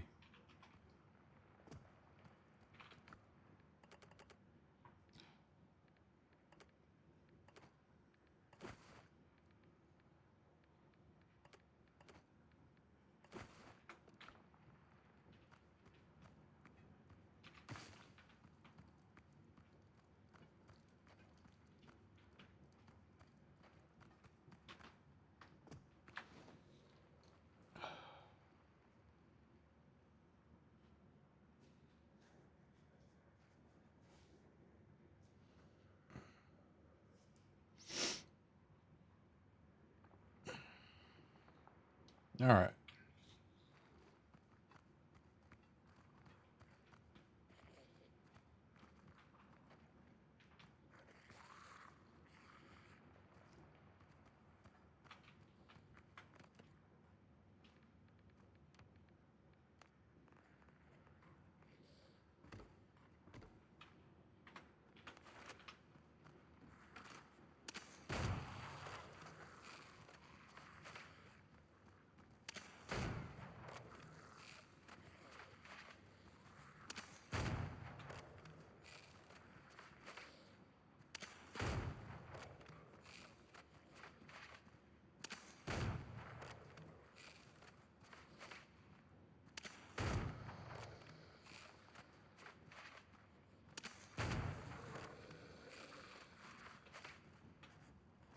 I feel like they're about ready to throw something.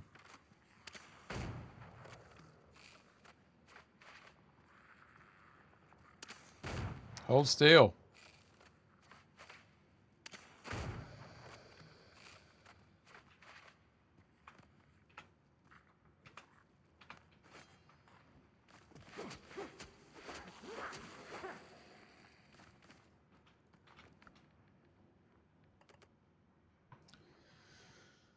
All right, what don't I need? Yeah, we can get rid of this. We'll take that. Boom, we are level 11 at 1 hour and 41 minutes in. Let's see what we got here. The nuts and the deckhand insignia. I kind of want those. All right, we can get rid of that. And since we're done with the stone, we can get rid of that. We'll take... Actually, do I really want just a plain old... Yeah, it's a rare one. Okay, I'll take the blue. Take the blue any day of the week.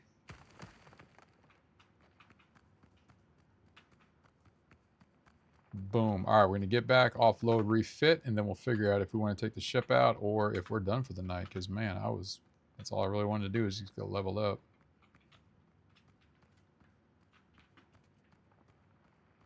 Aren't you letting me get out of here? There we go.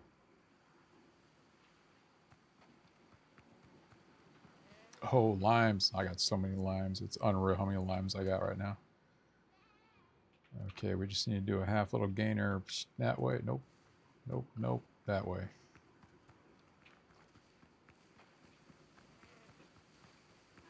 These goats, dude. I'll tell you, I'm still going to say it. The goats give you more problems than the wolves do. Now, some of you who are already in the swamps are probably thinking, you know what, wait till you get to the swamps and you deal with the alligators and all the other stuff going on. And you're like, you know what, you're right too. But for now, the foothills, the goats, they are quite the handful.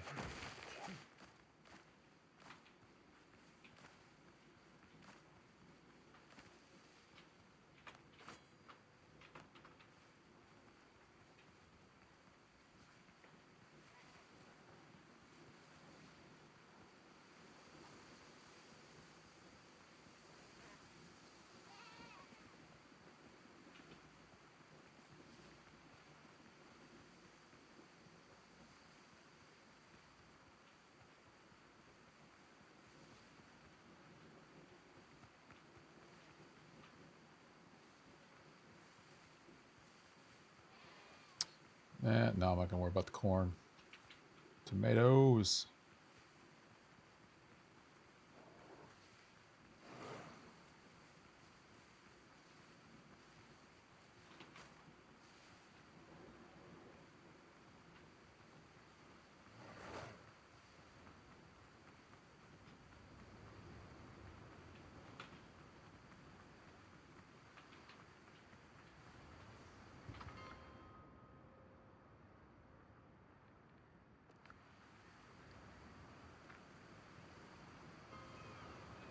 All right. Victory.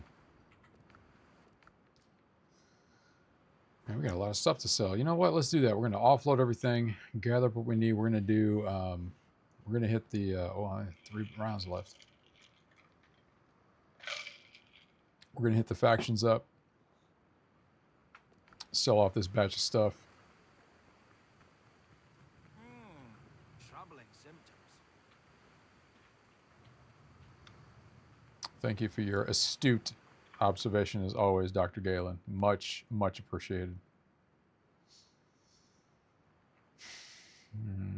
Let's see here. I got a really cool idea of what I want to do for a defact for my crew. So it'll be fun to... I tell you what, everybody's building some pretty insane looking bases with the building function that's available. No shortage of imagination.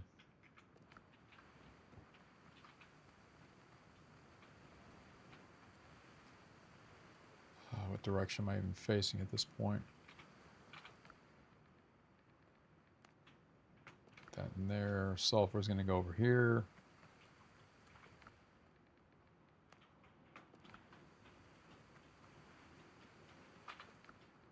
So going back to the keyboard and mouse thing that I was talking about. So I ordered up the new Logitech G512, and I'm going to get the X2 Pro. And I've never really been a big aftermarket like keyboard and mouse kind of dude. It was basically, you know, I use my little wireless Anchor keyboard you buy at Walmart for 20 bucks because that works just fine, right? You press the key, guess what? Something happens. You get input. Type in desktop application. Excuse me. And again, I'm used to keyboard and mouse back in the 80s on a Macintosh Plus when they had 512K RAM, upgradable to 1 megabyte. So Dark Castle, Tetris, Falcon, and the other thing about the mouse is mine makes absolutely no sound when you click. Right? It's nice and quiet. So I can sit there and click all day. You don't hear that incessant clicking sound that everybody likes to do, right? So you don't have to hear that. So I heard that the X2 actually has a like a buffer or a thing built into the clickers where it doesn't make that incessant noise. So I thought, okay, why not? And then since the keyboard just came out, it's got the different, you know, whether you want your analog or the 8K, all that jazz. So, and the price point wasn't too bad either. So I thought, okay, let me go ahead and do that. Otherwise, I just use the regular keyboard that came with the computer, right? The old CyberPower PC, man. Just plug it in and let her rip. And I got it on an extension on the back of the PC. So because my front ports, I've got so I've got the little mini Stream Deck plugged into the front. I've got my DJI Mic Mini plugged into the front, and I've also got my headphones plugged into the front. So all that other stuff goes back to the rear I/O. And there you go. Oh, we can break these down since we don't need them.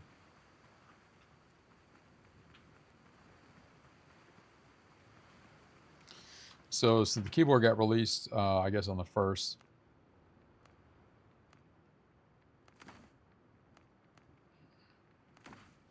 So I'm gonna pick everything up on next Thursday. Oh, excuse me. Did the old ordered it online. I'm picking it up at Best Buy. Amazon didn't have any like crazy extra deals or anything, so just order for pickup, and yeah, good to go. Have something fresh for the gaming experience. Now, just so that y'all hear me say it, it has nothing to do with being faster or it's going to make me a better gamer and all that stuff. That it is what it is. The reason why you have pro gamers market your stuff is because, well, they're already good, right? So they don't really have to. It's not really a tough sell. It's like they're already good at what they do, so it just makes the product look consistent. Is really all that boils down to. But if it has a little bit extra performance to it, I'm all for it.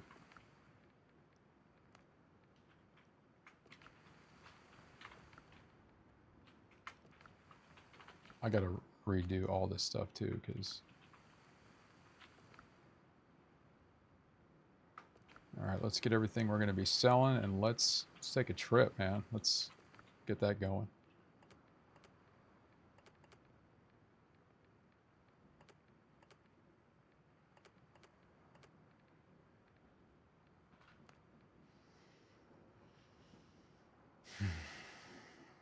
All right, that was everything. So first we're going to hit up the smugglers, because that's really the bulk of all this stuff is the smugglers deal.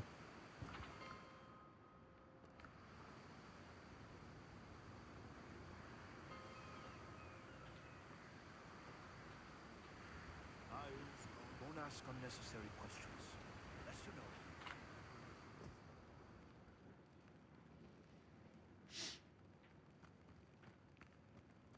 Heroism isn't our thing. Only No questions asked.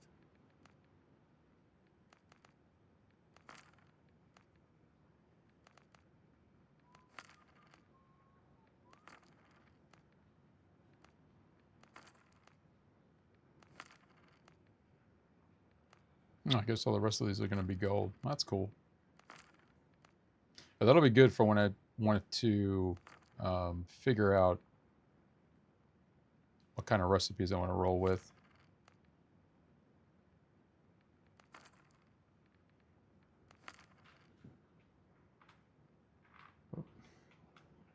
All right.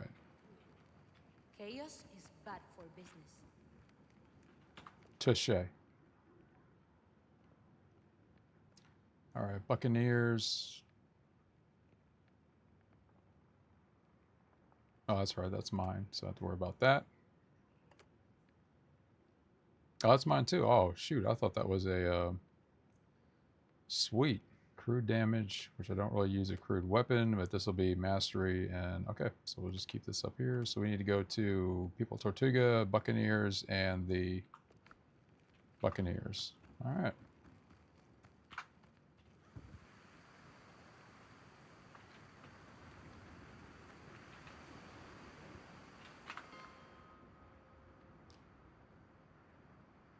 Yeah, People Tortuga. Be careful out there. The sea's rough these days.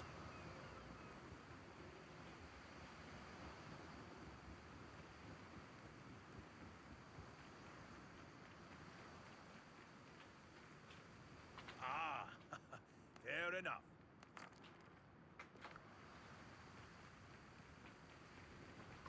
So with this one specifically, when it's time to,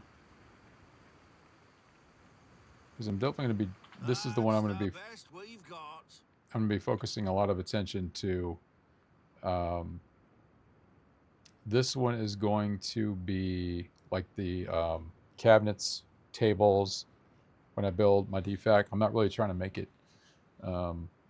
using the stone, plaster, mahogany for the building. I want to get like the furnishings all kind of swanky and stuff for my guys, and the seating and all that. So that's kind of the route that I'm taking when it comes to decorations and everything. Because I know these have the plastered walls, and let's see,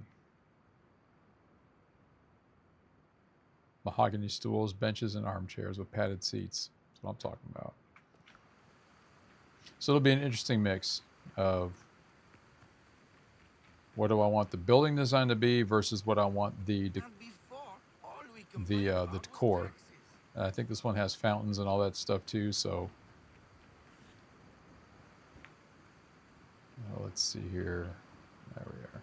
All right, Buccaneers. Let's get it done.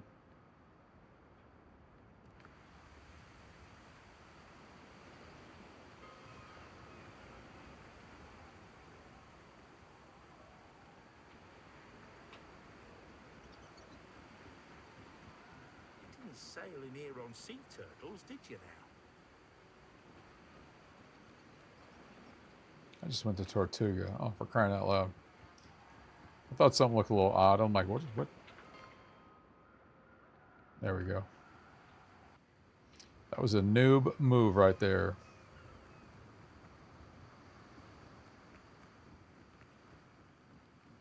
Today's a good day for hunting. Weigh it, pay it.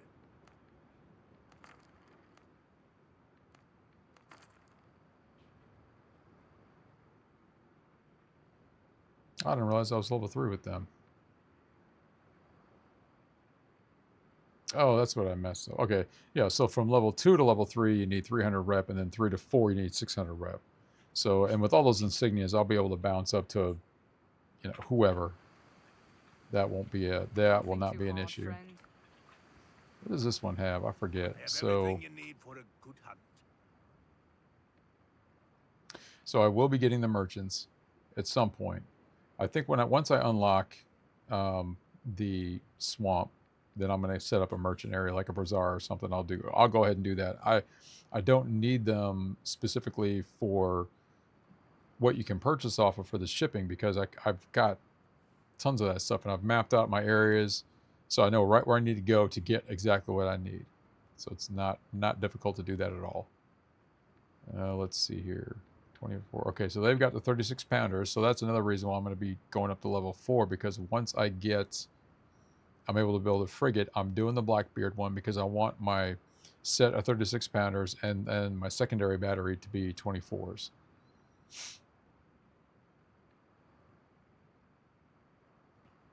Weather pillars and fences.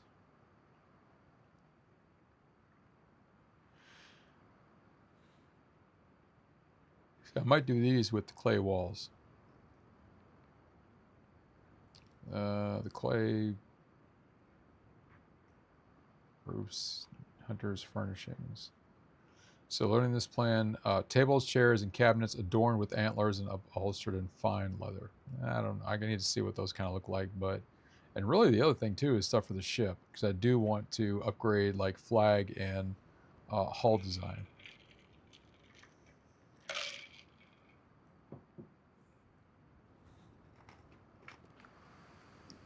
Just going to diversify my ship portfolio. Whoops, did I even sell my stuff? Let's make a deal. Yeah, I did. Okay, let's make sure. I've done that before too, where I show up somewhere to sell some stuff and I get sidetracked looking at something else, and then totally miss what I was supposed to do. Like, why did I even come here? I'll look at that again. Good leather, strong steel.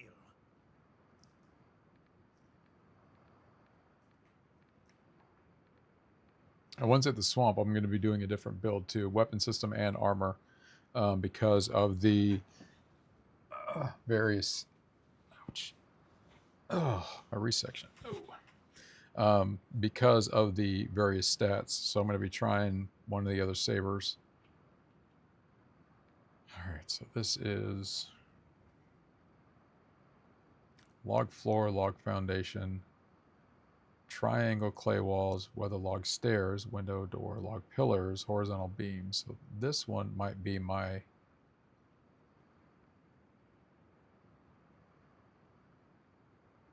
This will be my building set. The Brethren's going to be the internal furnishings. And then we'll just use some of the base stuff for whatever. That's going to be pretty neat. The DFAC area is going to be kind of neat. So let's get back over here.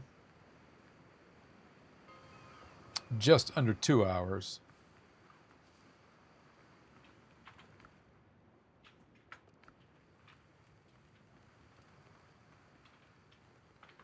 Add this to the numbers.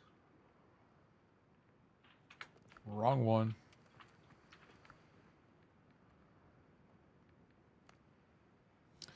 All right, 173 gold and just under 9,000 for the silver, which I could easily go out with the ship for just doing a couple runs and bump that up to 9. So even after, so I'll probably be about 10,000 by the time we get to the swamp, build a frigate, 3,000. So I'll at least have another 6 or 7 left over there. And since what I want to purchase isn't that, maybe I'll convert some of that to some of the gold. Averaging 20, 30 gold per recipe. Only gives me about 5 recipes. That's why I'm going to make sure to like really kind of figure out what I want to do as far as building. And now I realize buying some of the triangle stuff, you can really get extremely creative with your building corners. I've seen everybody where they're able to build the angles down and then hook them right back up again and make some pretty intricate looking angles on the on the roof heads. So all right, let's go put these rings up. Let's see if one of these gives me some extra mastery.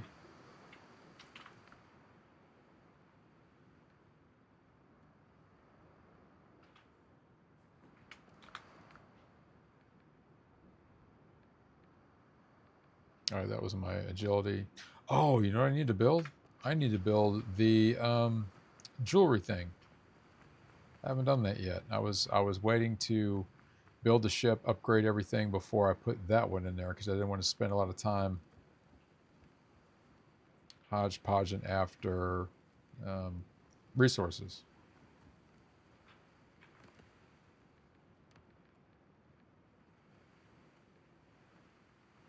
Requires a roof. Okay, let's do this. Let's move this over.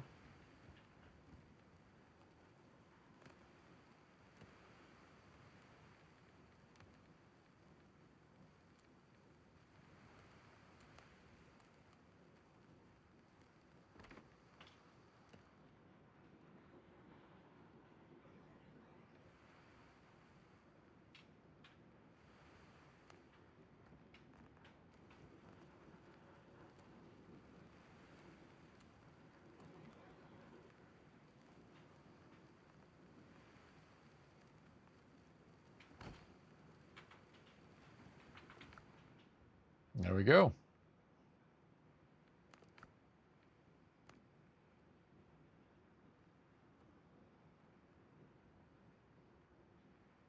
Well, that is not a big jump.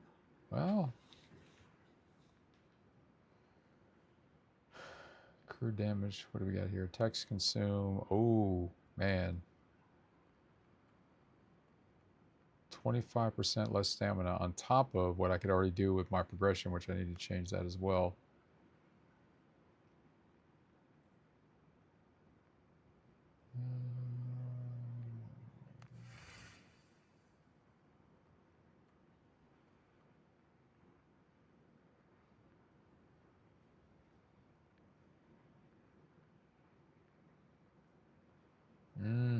Let's see here.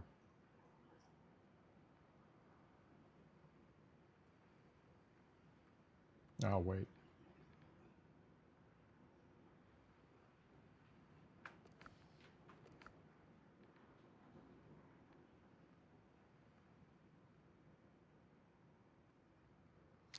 Definitely will upgrade that one. If it gives me an extra 10% on attacks consuming less stamina, that just means I can do more of a melee and still have a lot left over for blocking. And then recharging again won't, it's not anything time consuming. So that will be neat. All right, let's, all right, we definitely want health. We always want health. That's never going to change. Let's go endurance and another agility.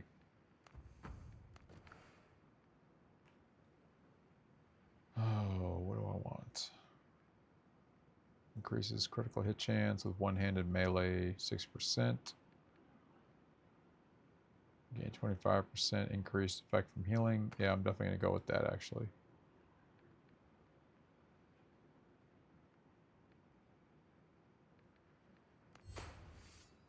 All right.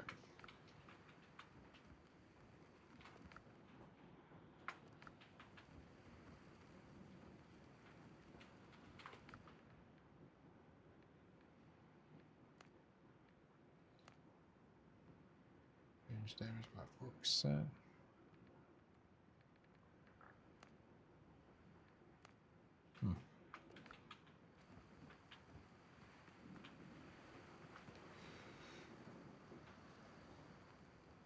Excuse me.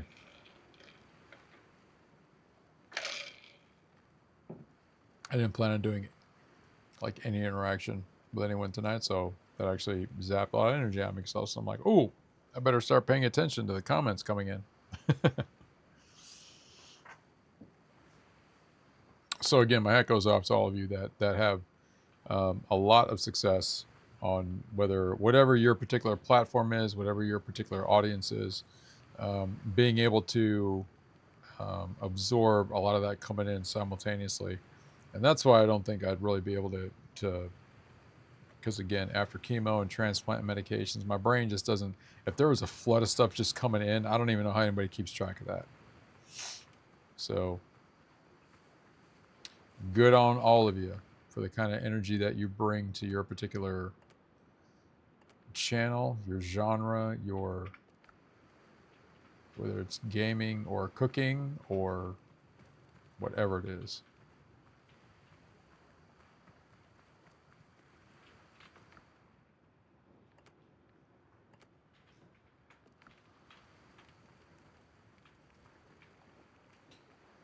All right.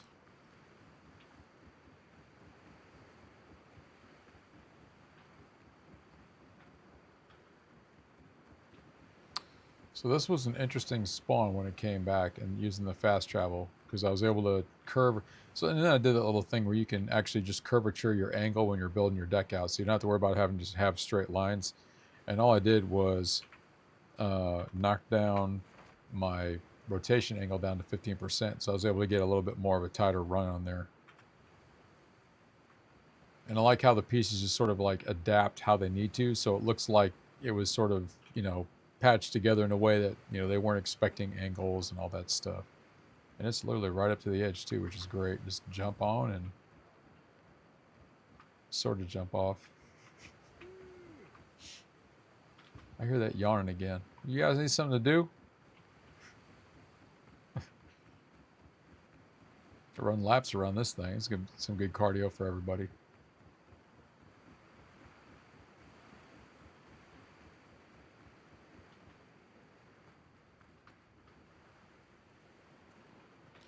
All right, so right now, the only thing that I'm really wanting to do is, oh, that's what I want to do. I want to kind of get some of this cleared out. If there's a little rinky-dink island that I could check out, that'd be neat. And we still need to go up here to check this one out. So I'll tell you what, here's what we're going to do.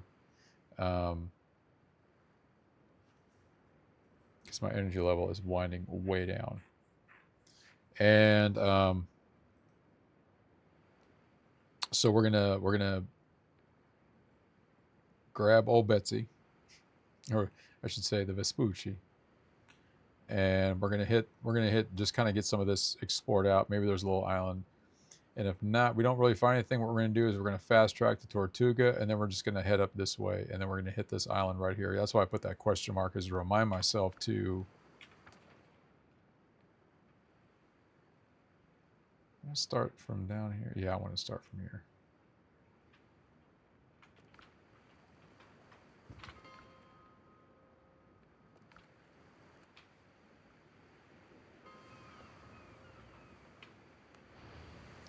Now I realized that I could build a deck all the way out to the ship, but I don't need to. Just swim out there, get in, and then we're good to go. Ship's under your hand, Captain. Get the wind. Bring us underway, Mr. Christian. We sail for the Horn. Set your course south-southwest, please.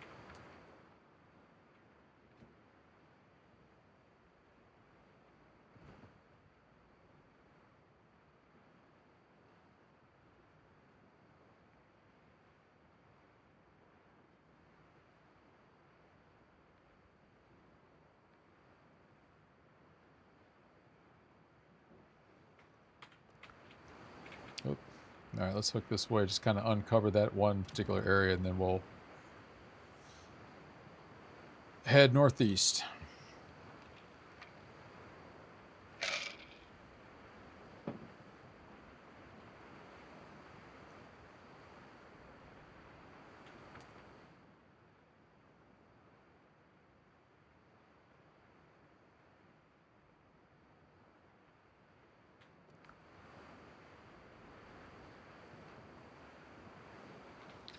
I emptied this out. Yes, I did. Okay.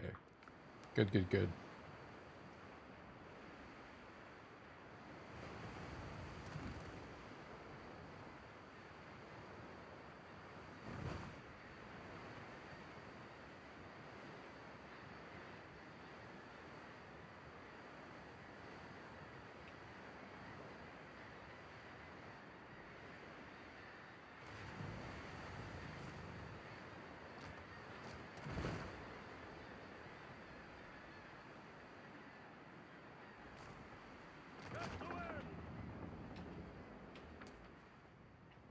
Yeah, that's good enough. There's nothing there. All right, let's start heading down.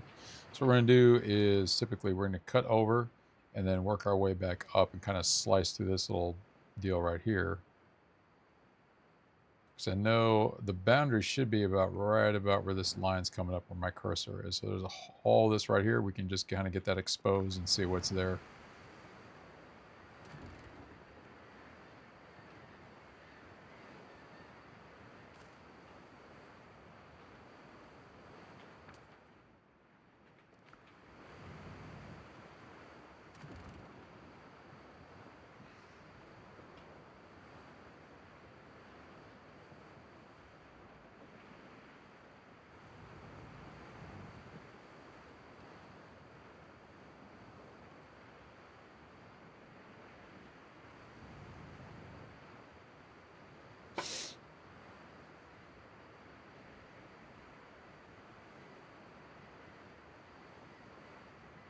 One thing that is on my list, my to-do list, is getting a new chair.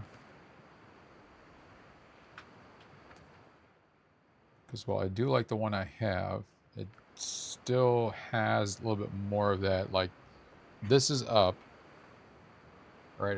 If I'm in a more of that upright position, and then if I lean back, it'll kind of sink back a little bit, and that's still with the little whatever you want to call it, locked in place.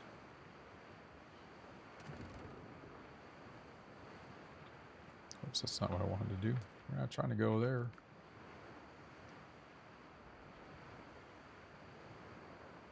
Ooh, I see that blue. I see it out there. Let's go get it. To the iron, lads.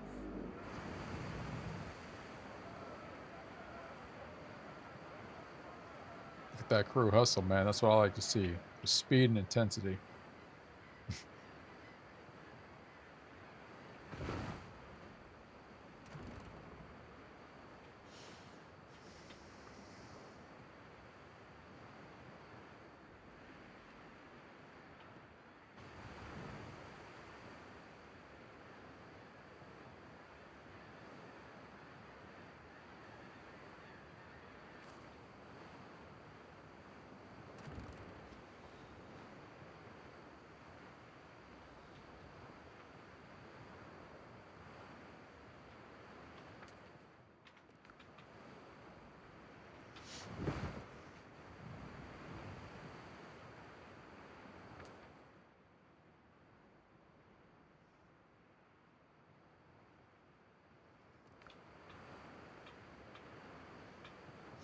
I mean, safe to say it's probably all open ocean, but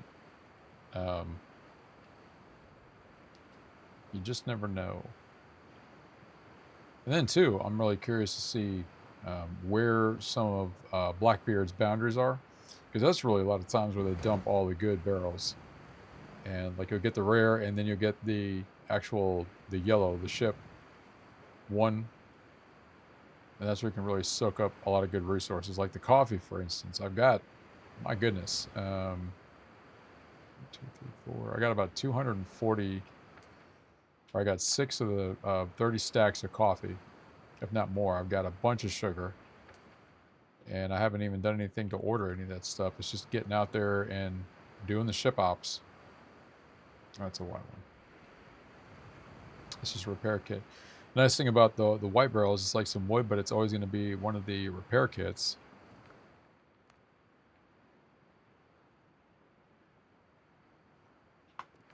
Never a shortage of those.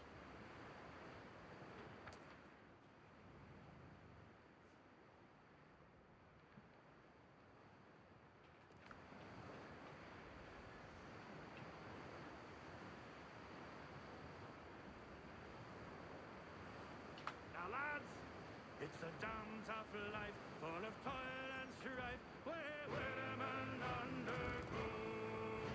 We don't give a damn when the gale is done, how hard the winds did blow. 'Cause we're homeward bound, it's the grand old sound, on a good ship, taut and free. And we don't give a damn when we drink our rum, but the girls of old Maui. Rolling down to old Maui, me boys, rolling down to old Maui. We're homeward bound from the Arctic ground, rolling down to old Maui. How soft the breeze of the tropical seas, now the ice is far astern. And the native maids in the Milan glades are awaiting our return. Even now their big black eyes look out, hoping some fine day to see our baggy sails running for the gales, rolling down to old Maui. Rolling down to old Maui, me boys, rolling down to old Maui. We're homeward bound from the Arctic ground, rolling down to old Maui. All hands! Oh, whiskey is the life of man. Oh, whiskey, Johnny. I drink whiskey when I can. Oh, whiskey for my Johnny. Oh, whiskey is the life of man. Oh, whiskey, Johnny. Whiskey from an hands to duty. We shall get our first catch of the day. All hands, battle stations.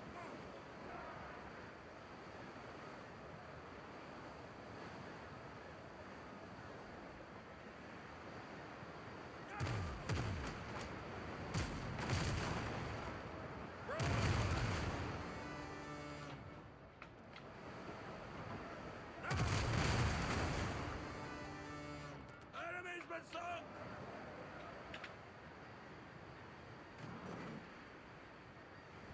Good show, everyone. Top draw performance.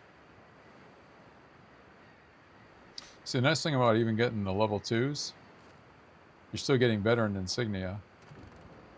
And repair kits on top of that. From level 2s, I mean, granted, you're not building up your silver. But if you just want a quick refit on insignia for building the rep, and then, you know, repair kits, level 2 is where it's at.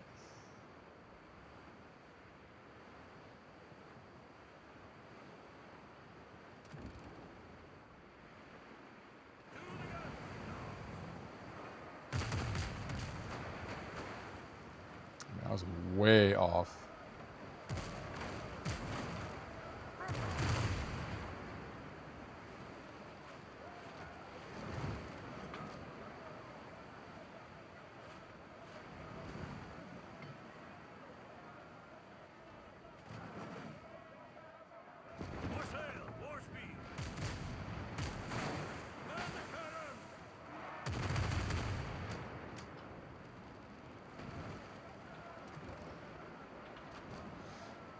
My aim's a little off tonight. My goodness.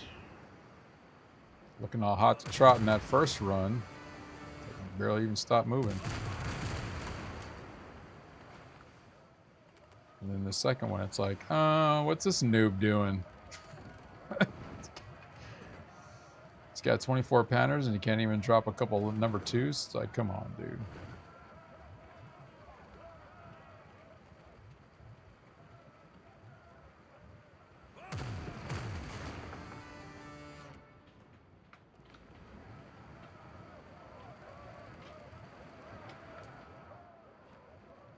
Alright, we're just going to cut straight up. And then we're going to fast travel over to that other area because I do want to get up there and check out that island real quick, see what's there. Resources or anything. Maybe a Blackbeard's treasure. You never know, but that's the fun of it.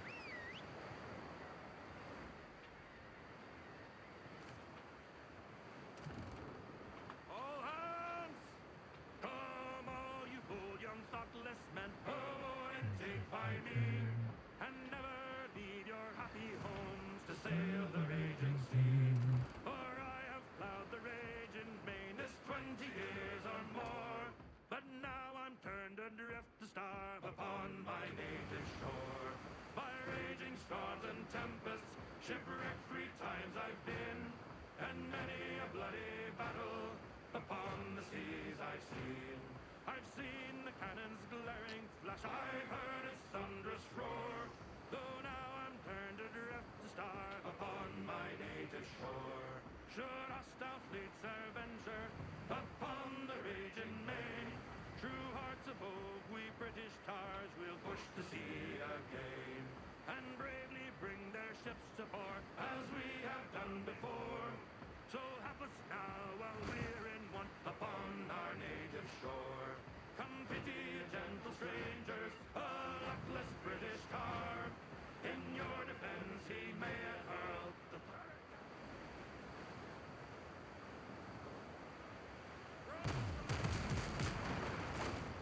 Missed that whole thing? Ooh, got some provisions on a level 2. Nice.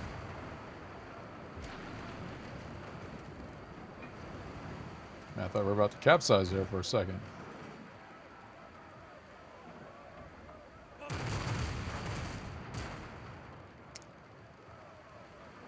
This is where direct contact actually doesn't do you any favors.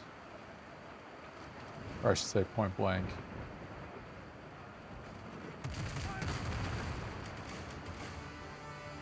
enemy's lost the ship! Nice. Got them both in there. I didn't think that was going to happen. Got to put that on a YouTube short clip. Oh, man. All right, so far, just not really doing much. We've racked up another 27 rare insignias, and we've got an extra 7 kits plus the provisions.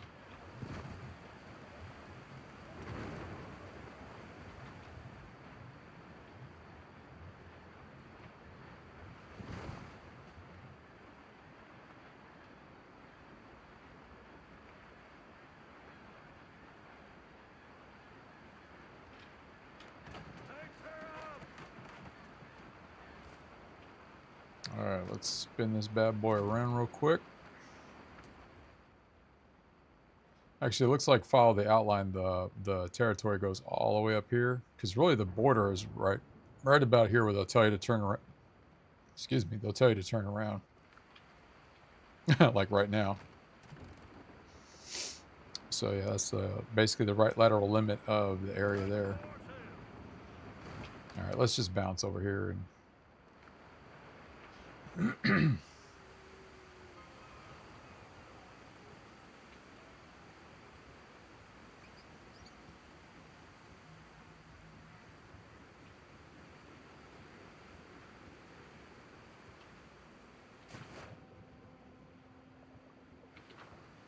I like how this guy even dives in like a pro. All of a sudden he becomes like completely vertical when he goes in, tucks his arms and legs in like, oh, okay. All right, we got to head northbound.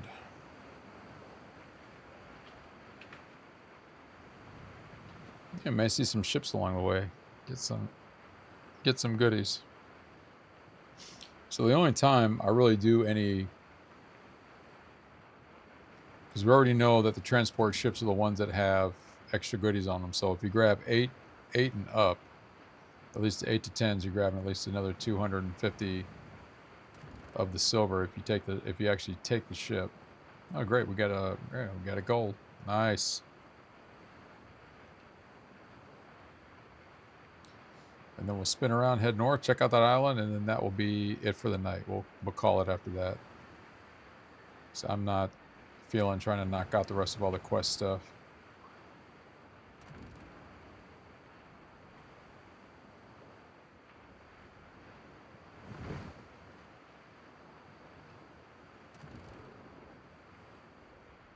Yikes. Ooh, if I was feeling really daring tonight, I'd take on all 3, board all 3, do all that, but that's not what tonight's goal is, to at least get this area, check it out.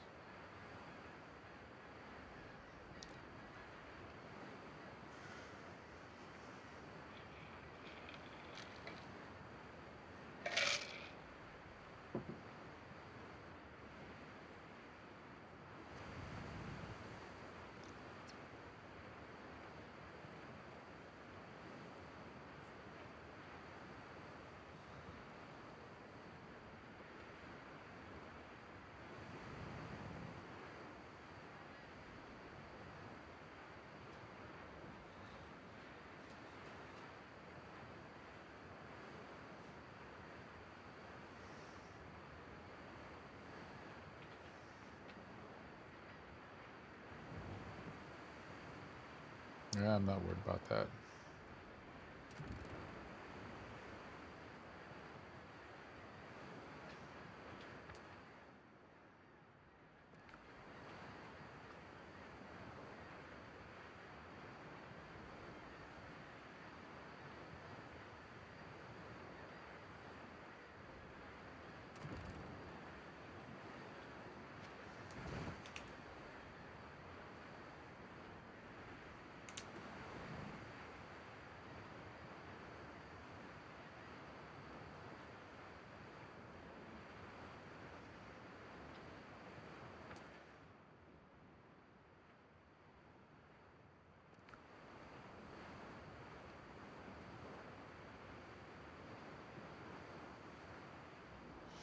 I wonder if this is something that'll open up down the road.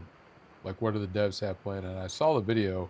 It's just kind of emphasized, too, they did put out a video, or at least 2, for what they have planned over the next 6 months on top of the patch that they just did now, where they added a few more pieces for the building-wise.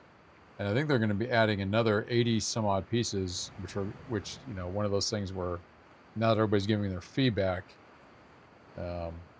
really to expand building capability and decorations and stuff. And I'm curious to see what they're going to do ship-wise.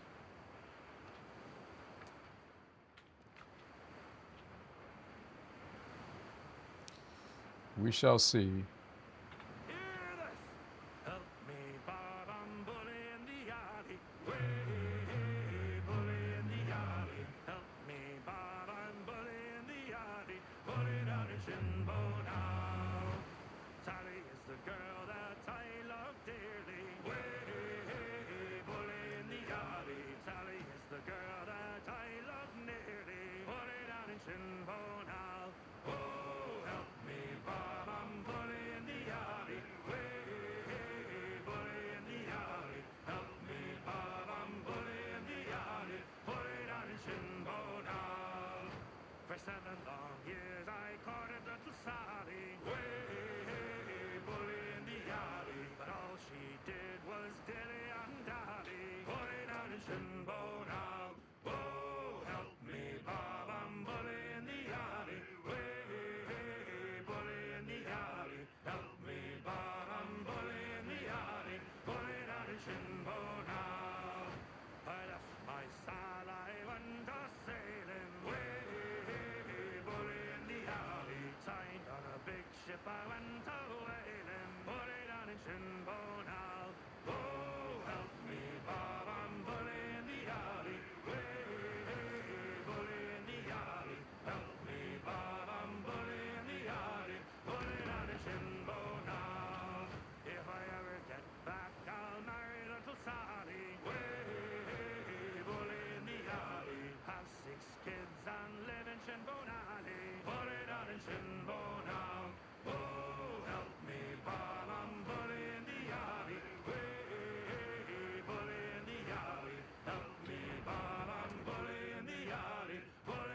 shinbo now. I thought I heard the old man saying, way, bully in the alley. One more pull and we're delaying. Bully down the shinbo now. Oh, help me, Bob, I'm bully in the alley. Way, bully in the alley. Help me, Bob, I'm bully in the alley. Bully down in shinbo now. All together! Oh, Maggie, Maggie May, they're taking you away to sail upon Van Diemen's Drill shore. Oh, you're off so many whalers and many drunken sailors, but you'll never cruise round Liverpool no more. Now come here, all you sailors bold, and listen to me tale. I know you all will sadly pity me, for I was a ruddy fool in the port of Liverpool on the You know what? I didn't stop at this little one, so we're going to go ahead and do that real quick. Just to get that uncovered.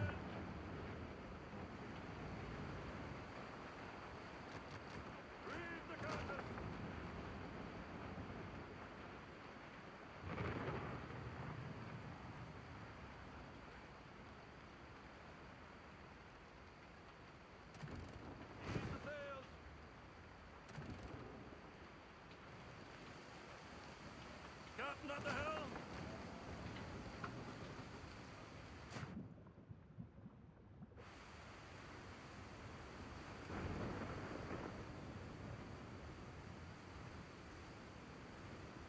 Well, well, well. Look at what we got here.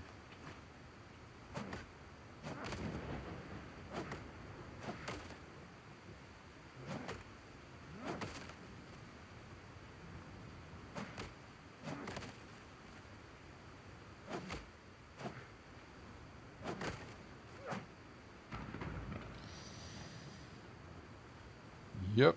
Only got. Oh, okay. We got more. I'm gonna say.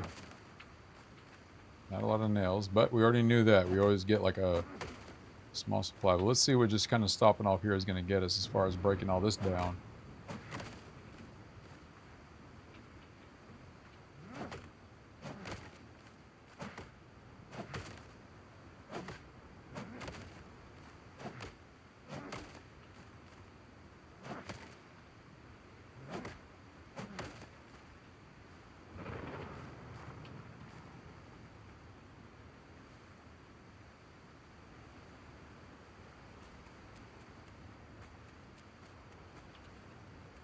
Okay.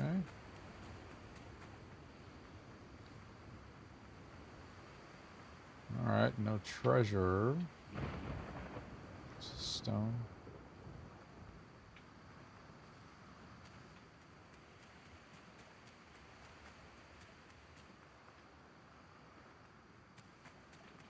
All right.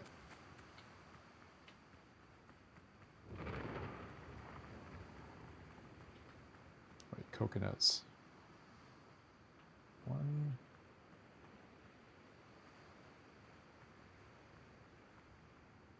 All right, looks like just the one.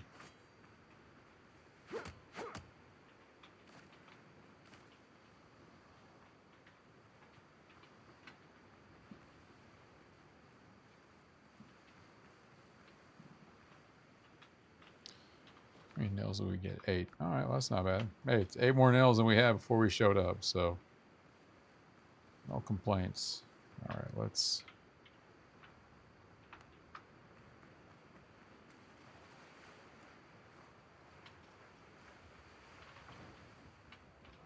Helm's yours, Captain.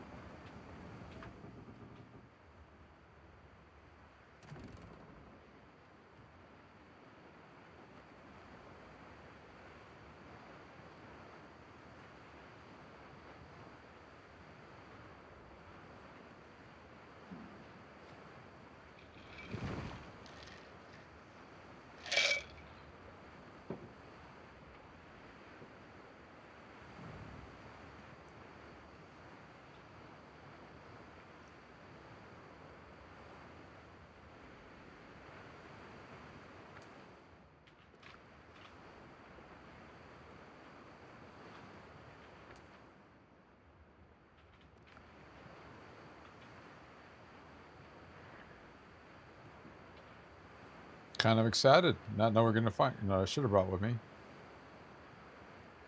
Fast bell. Just in case.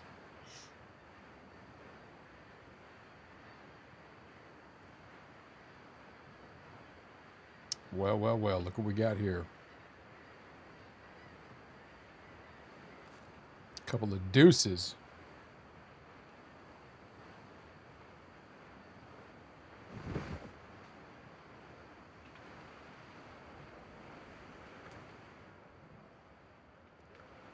I'll tell you what.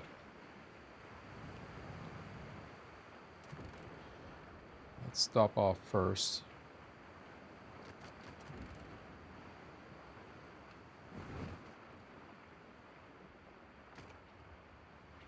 More sail, more speed.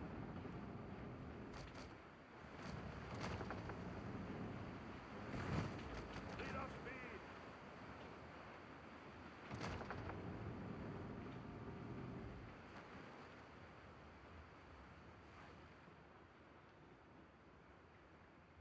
Ease the sails.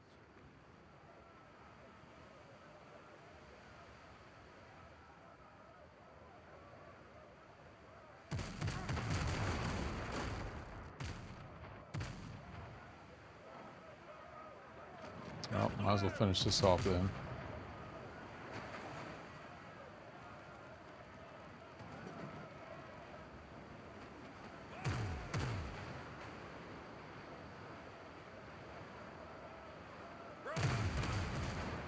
Good grief.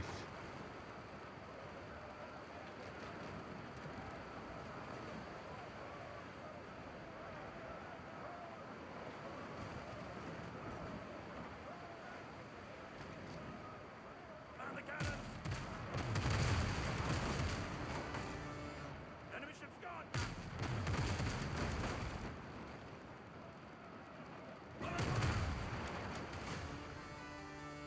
Enemy's been sunk.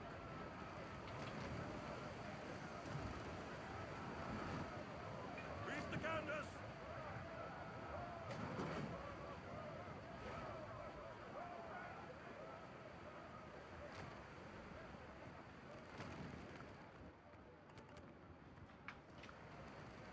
Set more sail.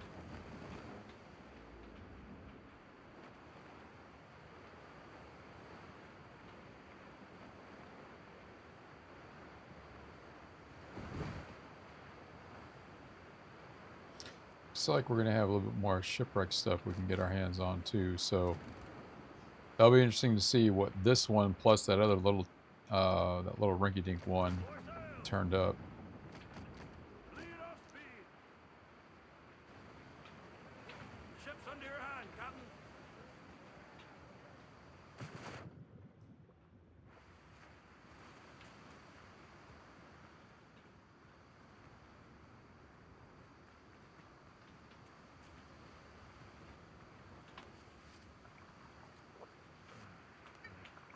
Might as well top off because you never know. Take any chances. Are you kidding me? You really? I was gonna give you guys a pass tonight. Oh well.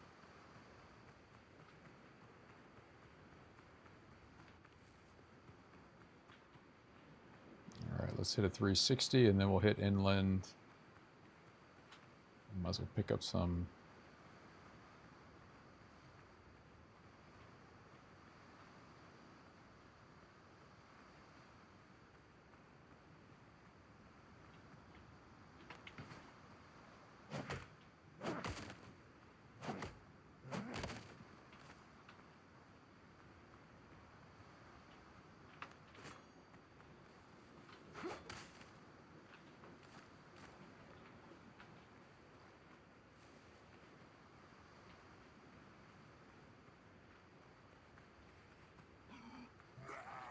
Whoops.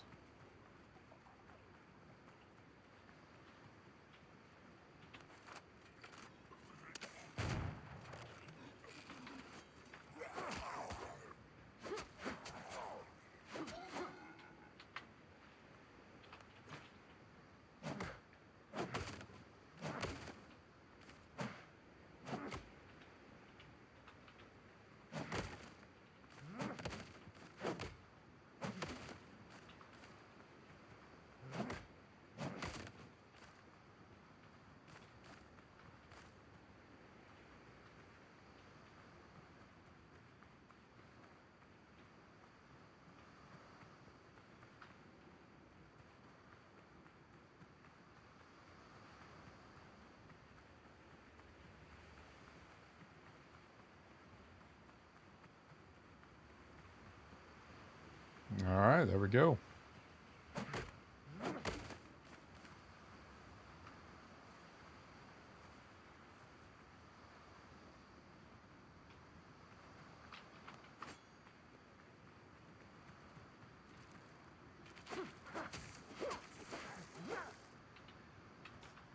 I'm sure everybody's already picked up on, if I was looking to try and get some wood at this little area, it's all over the place. Plus, you can cut down the trees and all that. But even just the loose stuff lying around is crazy.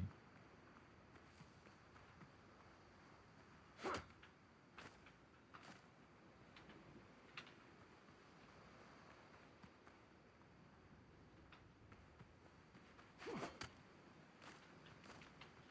come back around for all that. Just want to make sure that I get... There we go. Coconut for days, bro. Coconut for days. All right.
Wow, just one shot at that dude. That's nuts.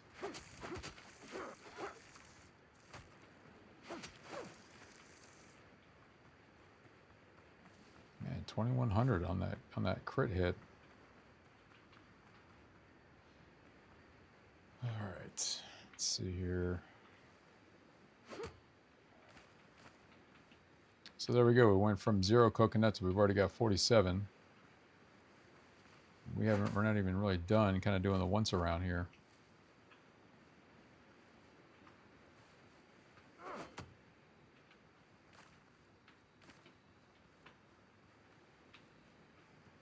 Let's see here. Yep, there's one. And looks like a clay deposit. Yep.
Is that a wreck or is that a rock? And I just totally, like, okay, that's just rock.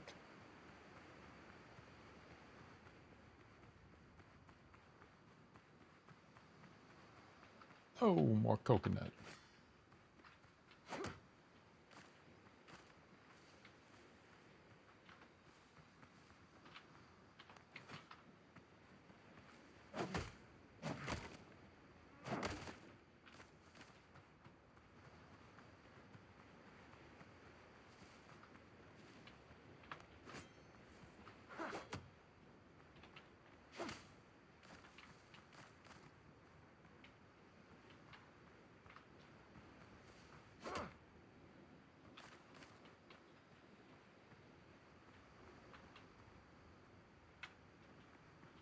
I saw this one over here.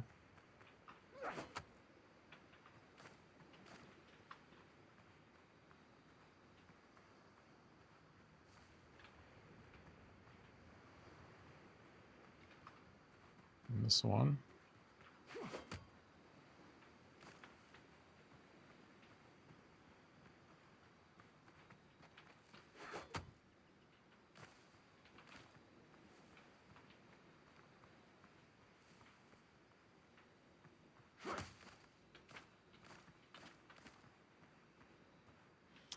Well, let's see if we can make it off this island with 100 coconut.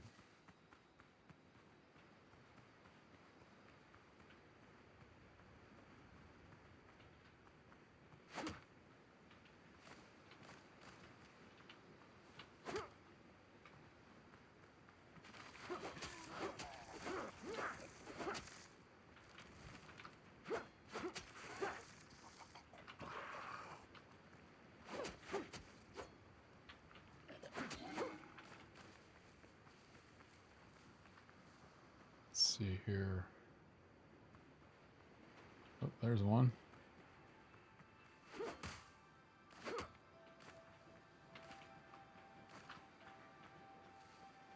Oh, so close.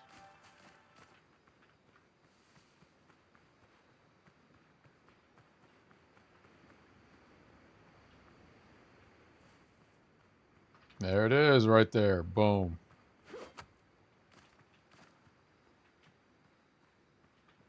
So just doing that little once around, we got 102. So 2 stacks of 50 at least. That's not bad for just a little out of the way island and just a quick little once around. We still need to break all this down too.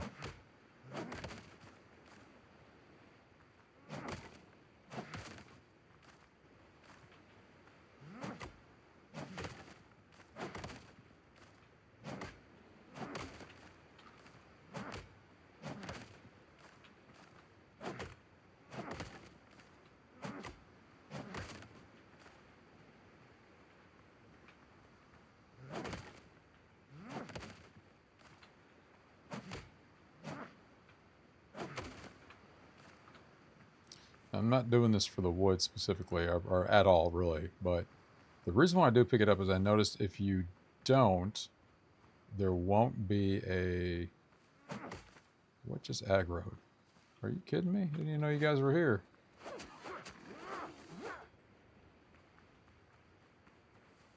What are y'all doing around? Oh, look at that. We are not even done with the coconut.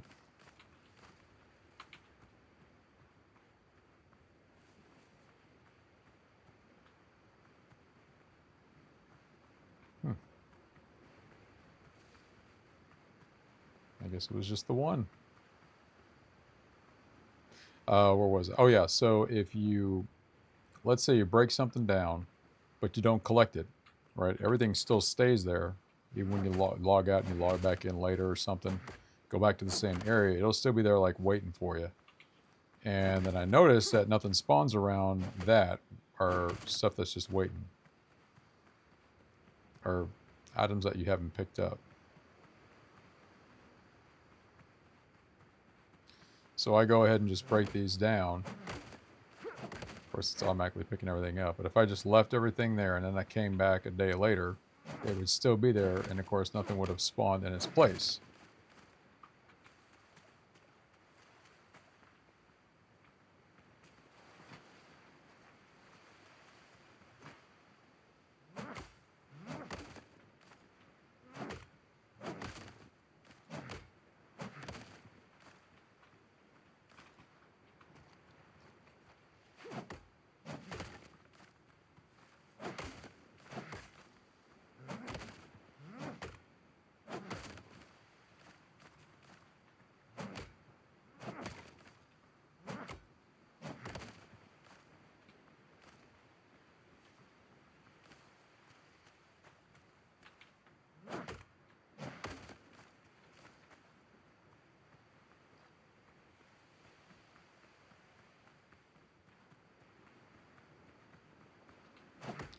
This is a gold mine for this, and that's what we were talking about before we get this going. Like, check it out. Maybe there's a bunch of shipwreck resources there, because now we've got 46 nails that we're up to,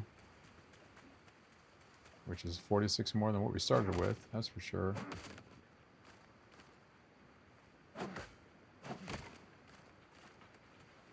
And it's not leaps and bounds or anything, but it's more of an option. It's just more optionality, just building up resources, waiting to do the next ship build. And so the intent coming here originally was just to do the search, right? We're going to hit here. We don't know what's here. We're just going to do a 360 once around. And so we're walking out of here with 2 full stacks of coconut. We're able to get more essence and the orchid, which is great for the alchemy stuff for doing potions. We're able to walk out of here with 51 nails. And of course the wood, but that's neither here nor there. But anyway, I mean, that's not bad.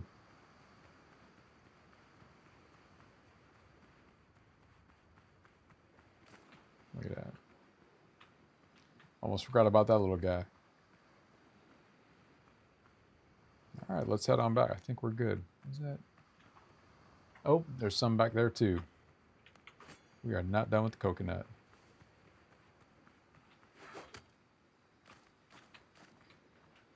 The advantage of having a 4K monitor, I guess. Oh my goodness.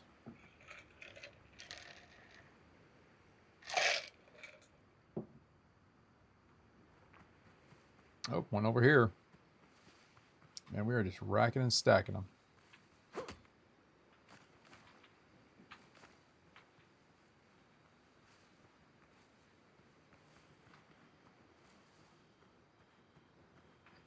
Whoa.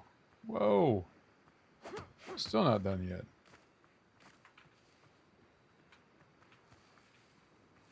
This one, I think this one over here.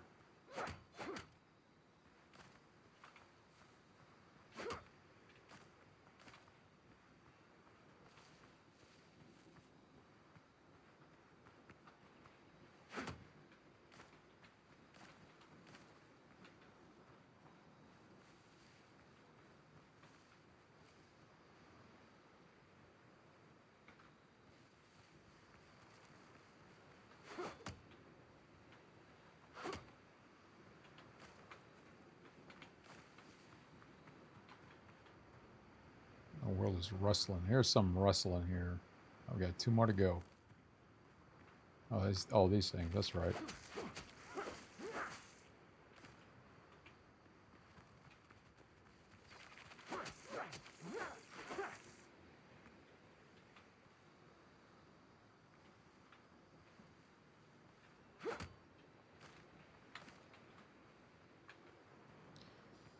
There's that. All right, let's try this.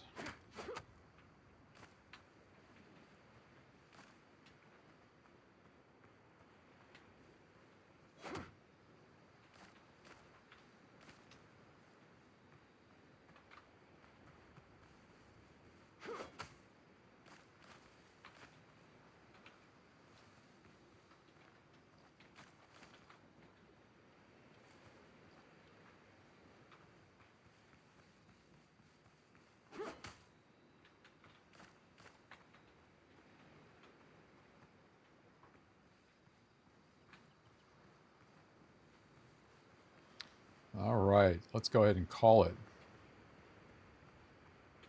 Not bad. So for about 15-ish minutes or so, we did a 360, cleared this place out, 150 coconut, broke down pretty much all the shipyard stuff, or the shipwreck stuff, got 52 nails, and we're able to bust out some orchid stuff for the alchemy, which is more the bigger piece. I'm not so worried about the dodo or the crab just because got tons of that already, but so there we go. Just for kind of swinging by and seeing what's what. Now let's head back, offload all this stuff, and then we're done for the night.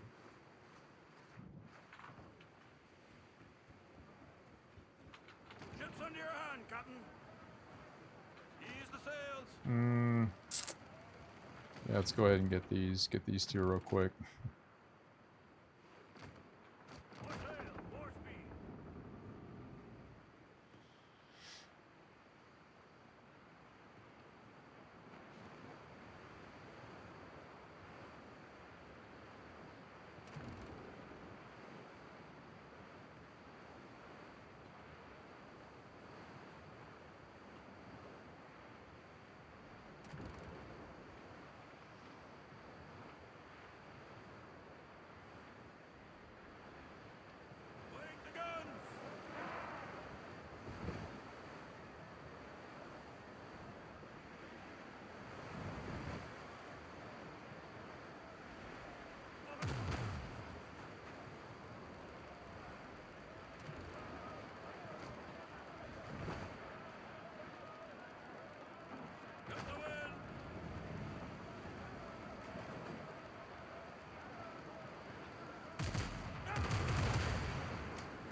Wow, completely missed it. Holy cow, dude. That is nuts. More sail, more speed.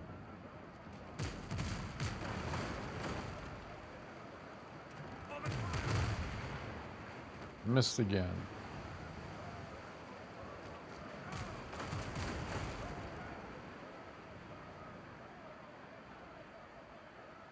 Catch the wind.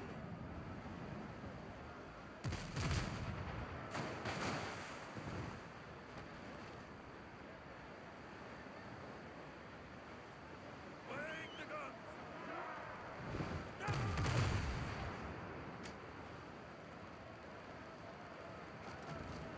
Grief.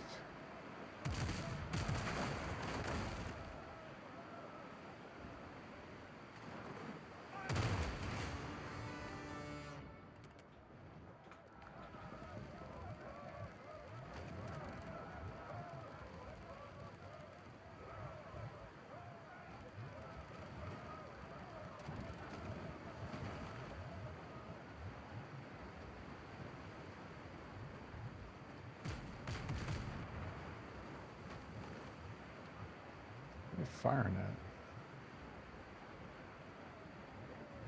Set more sail.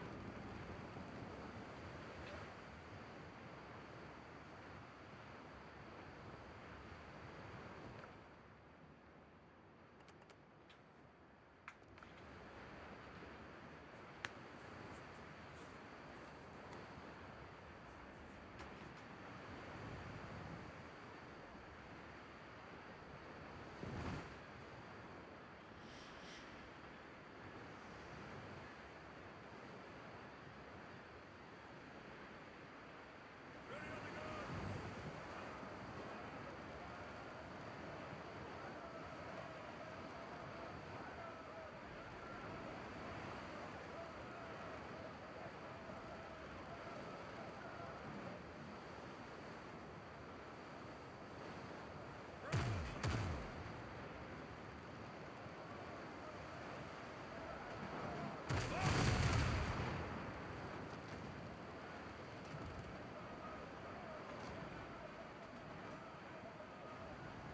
Set more sail.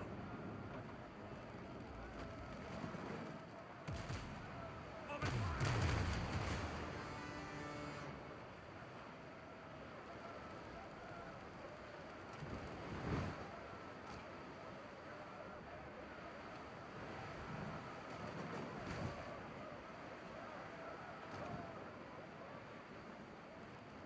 To the iron, lads.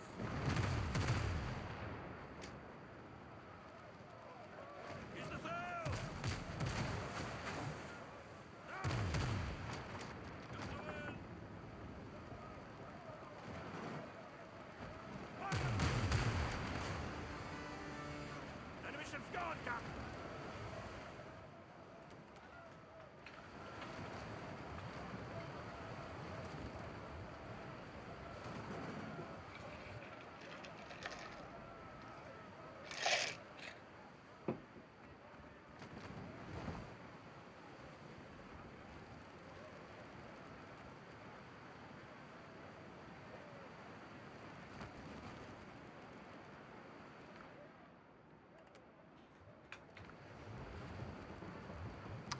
Let's see.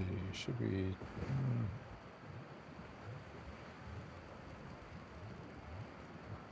See, the thing with the transport ships, if you don't board them, you don't get the extra. Now, let's just...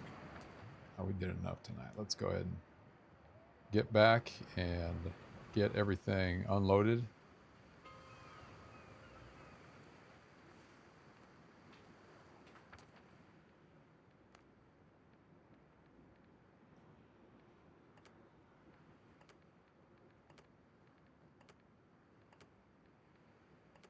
And we'll come back for all the rest of it.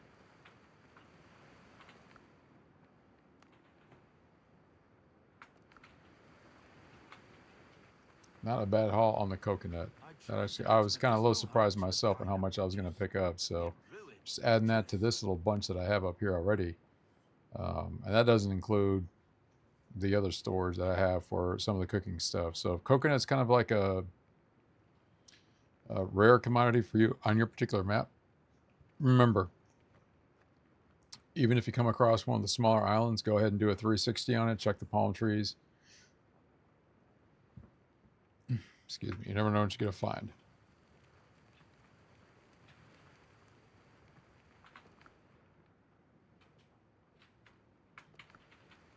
Let's do this. All right, this goes here.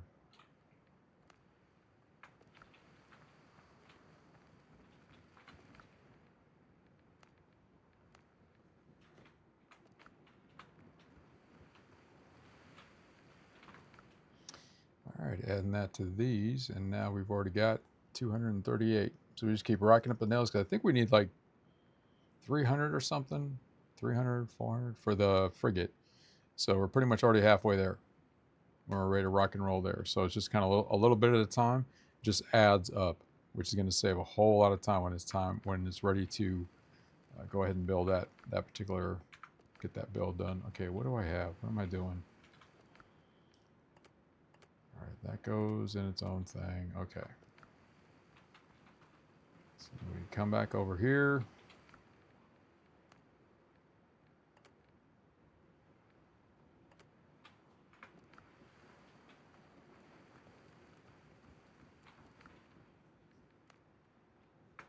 And since I can make the iron decorations, I put just some candle stuff in there with the candle stands, just having a little bit of fun with the lighting.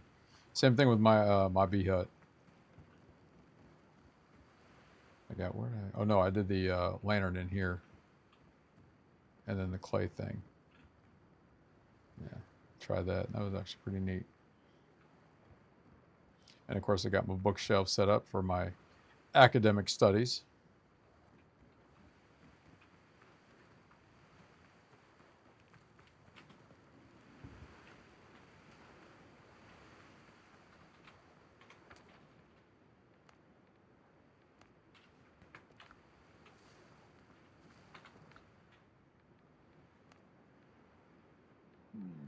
So right now, if I wanted to, with the stacks of 10 that I have with the rare repair kits, I know I can go back to the Brethren of the Coast, that north end section, at least on my map. And these go for at least 100 silver when they're a stack of 10. So 1, 2, 3, 4, 5, 6, 7, almost pretty much 800 if I wanted to cash all these in. Some will wait a little bit, but it's kind of nice when you start racking these up to the point where you know you can just sell these off for some extra silver as well.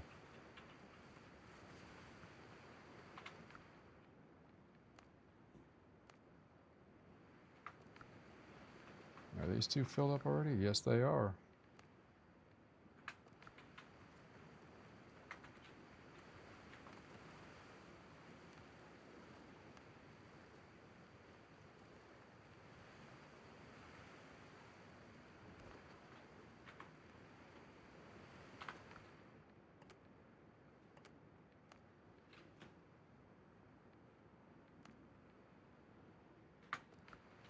Well, time comes to not, or to,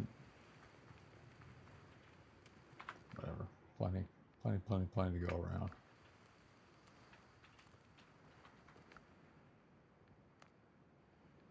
All right, getting that in there. All right, the plank.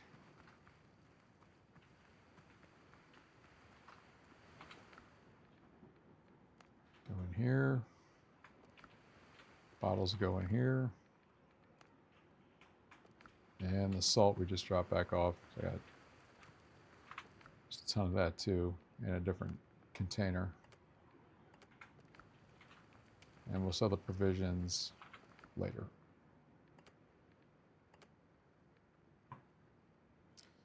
And, yep, just under 9,000 there. Now we're racking them up. We almost got another stack of 200 for the insignia, so.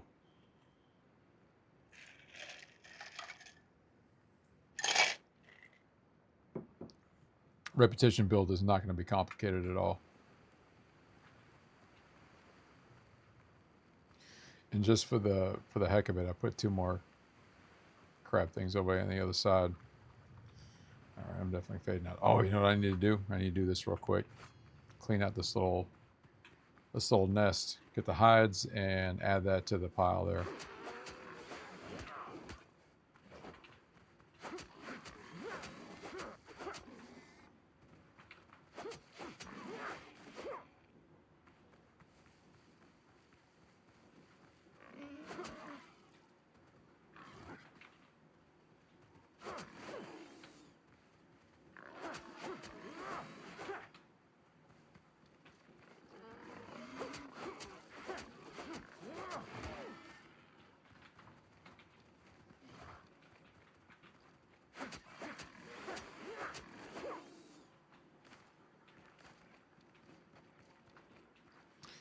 And then I already know on my island, where I have it mapped out, I gotta just come over here and there's a respawn area where there's sweet potato and some more hogs.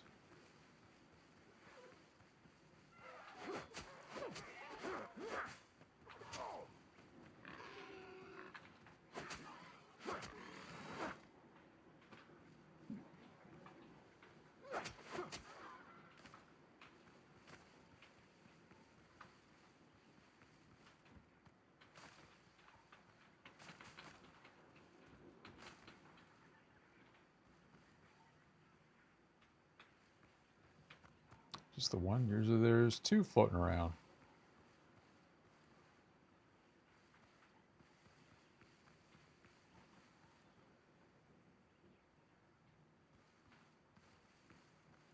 Ah, there we go. And then there should be some pepper right to my left here.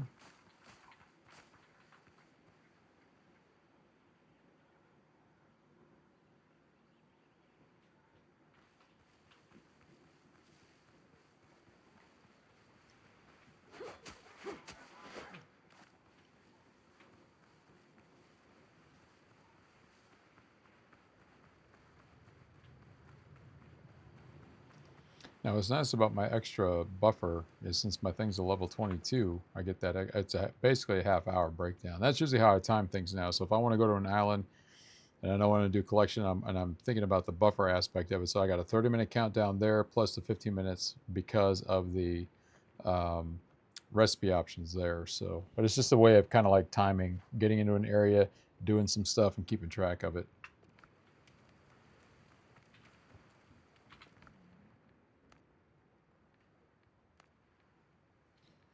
6, 9, 12, 15. So now we're work this back up again. So if we need to make more either tan leather or if we got to go to the other one now, once we break into the swamp area. Nope, that's not what I wanted to do. Yeah, plenty of lime, plenty of tomatoes, aloe, salt. Got plenty of pork. And this one just happens to be soil and seeds because when I start working on the garden, that's going to be kind of neat. A couple ideas I'm going to do there.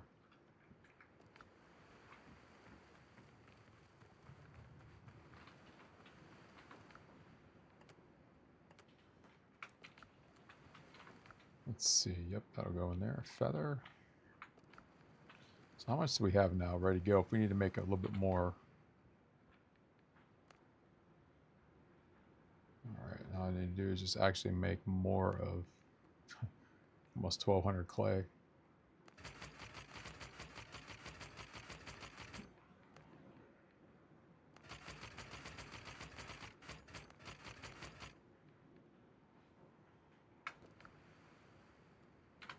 Actually, I haven't really looked at what do we got. Oh yeah, the homeward journey. That's always a good one to have. So that's the one I used where I get myself into an area and work my way into one of the campsites and then barricade myself in with fighting positions. And then instead of having to like fight my way out and work all the way back down to my travel point, I just pop that sucker and then it hits me right back to my spawn point. Oh, I forgot about this.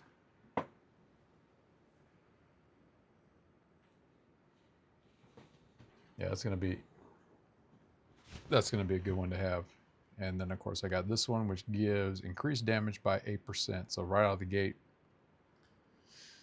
I guess I can start making a little bit more of this since I've got plenty of everything to go around. Plus an extra 8%, that doesn't hurt. Oh yeah, and then different grogs.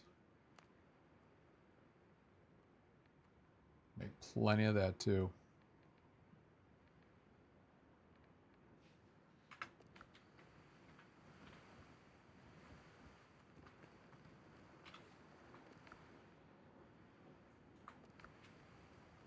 Three hours. All right, that should about does it. So we hit our objectives tonight, and so basically, you know, after action on everything. So again, started the night out, and the way I'm breaking down Windrose is we already kind of kick it off with a map and quest update. like, so where we left off last time, what have I done in between, and then kind of showing, hey, look, here's another area I found, or what I'm exploring, what we were able to finish. And then to kind of reinforce again, you know, everyone who is playing the game, everyone's map generates differently.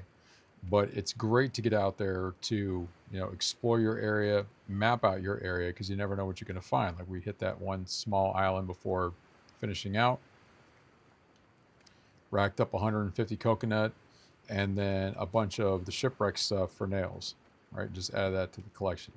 So we had somebody jump in the stream, which I'm just not used to at all, much less conversing back and forth, except for the one time for Iracing when Ryan would jump in and we, you know, kind of do a couple races and whatever. But there wasn't really a lot of back and forth that much. And then when Star Citizen, when somebody helped me out a little bit with the coupling function. So this was the first night actually like playing with objectives, and then of course actually interacting with someone. So that was something, you know, something again that I'm gonna have to get used to, and then of course adding them to Discord when I get done with this. So we went over to the one island. We hit those 2 objectives. We got leveled up, went ahead and we got that knocked out. Then we decided to go ahead. I was going to explore the east side of the map, got that done, and then of course that little island there, which just shows unexpectedly you just pick a spot and do some whatever. So what we're going to be doing, so the final phase, of course, is finishing out the quest line to at least get me to the second boss. Right, I need to watch a couple of, you know, something tricky about the second boss, just kind of see the mechanics, but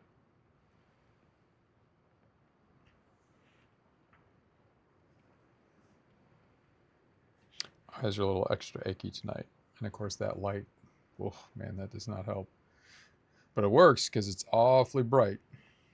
Anyway, gonna finish everything out, get to the second boss. Obviously clearing these next ones. So that's 50, 50, and 25. So that's just 100 extra 25 XP to add to being level 11. By the time we hit the last boss, probably level up to at least 12. And but we'll see what happens there. Anyway, the point is that's kind of the final hurdle. Everything else is clear. And then I know where I can get. So this camp area here has a lot of spawns for the bottles. So if I even want to get more bottles, I can. I've got all the different islands mapped out as far as where I need hardwood and other resource supplies as we start. Because once we open up the swamp, then we're going to get all those extra resources, be able to upgrade the base camp, and start building, getting geared up to get the frigate. Because now I can't, because right now I need the frigate to finish out, especially this one, because this one has the ship in the bottles, which is going to be a really neat piece of decoration to have.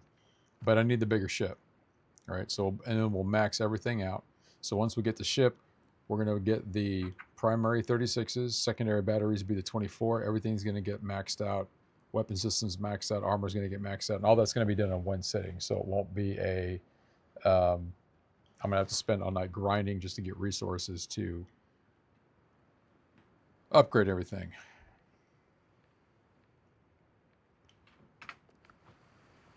So yeah, still a fun game. Oh, and we talked about the, and I got that tip off another video where they said, hey, you know what you ought to try and do is bring your ship somewhere, bring it in either by fast travel or using the K keybind to bring it in to recall it, see where it naturally spawns in, and then build your deck out that way.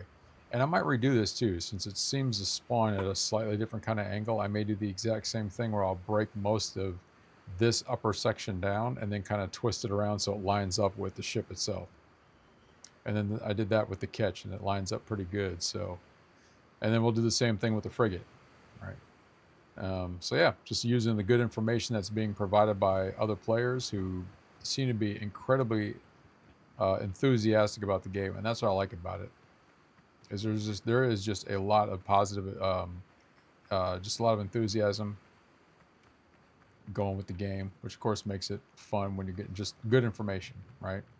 And then the next phase, once we get into the swamp, will actually start to be more building this out a little bit and building a, my thing is a defact using the different decorations. So Yeah, good stuff. All in all, so I'm gonna get this uploaded to YouTube. I'm gonna bust out the chapter markers tomorrow.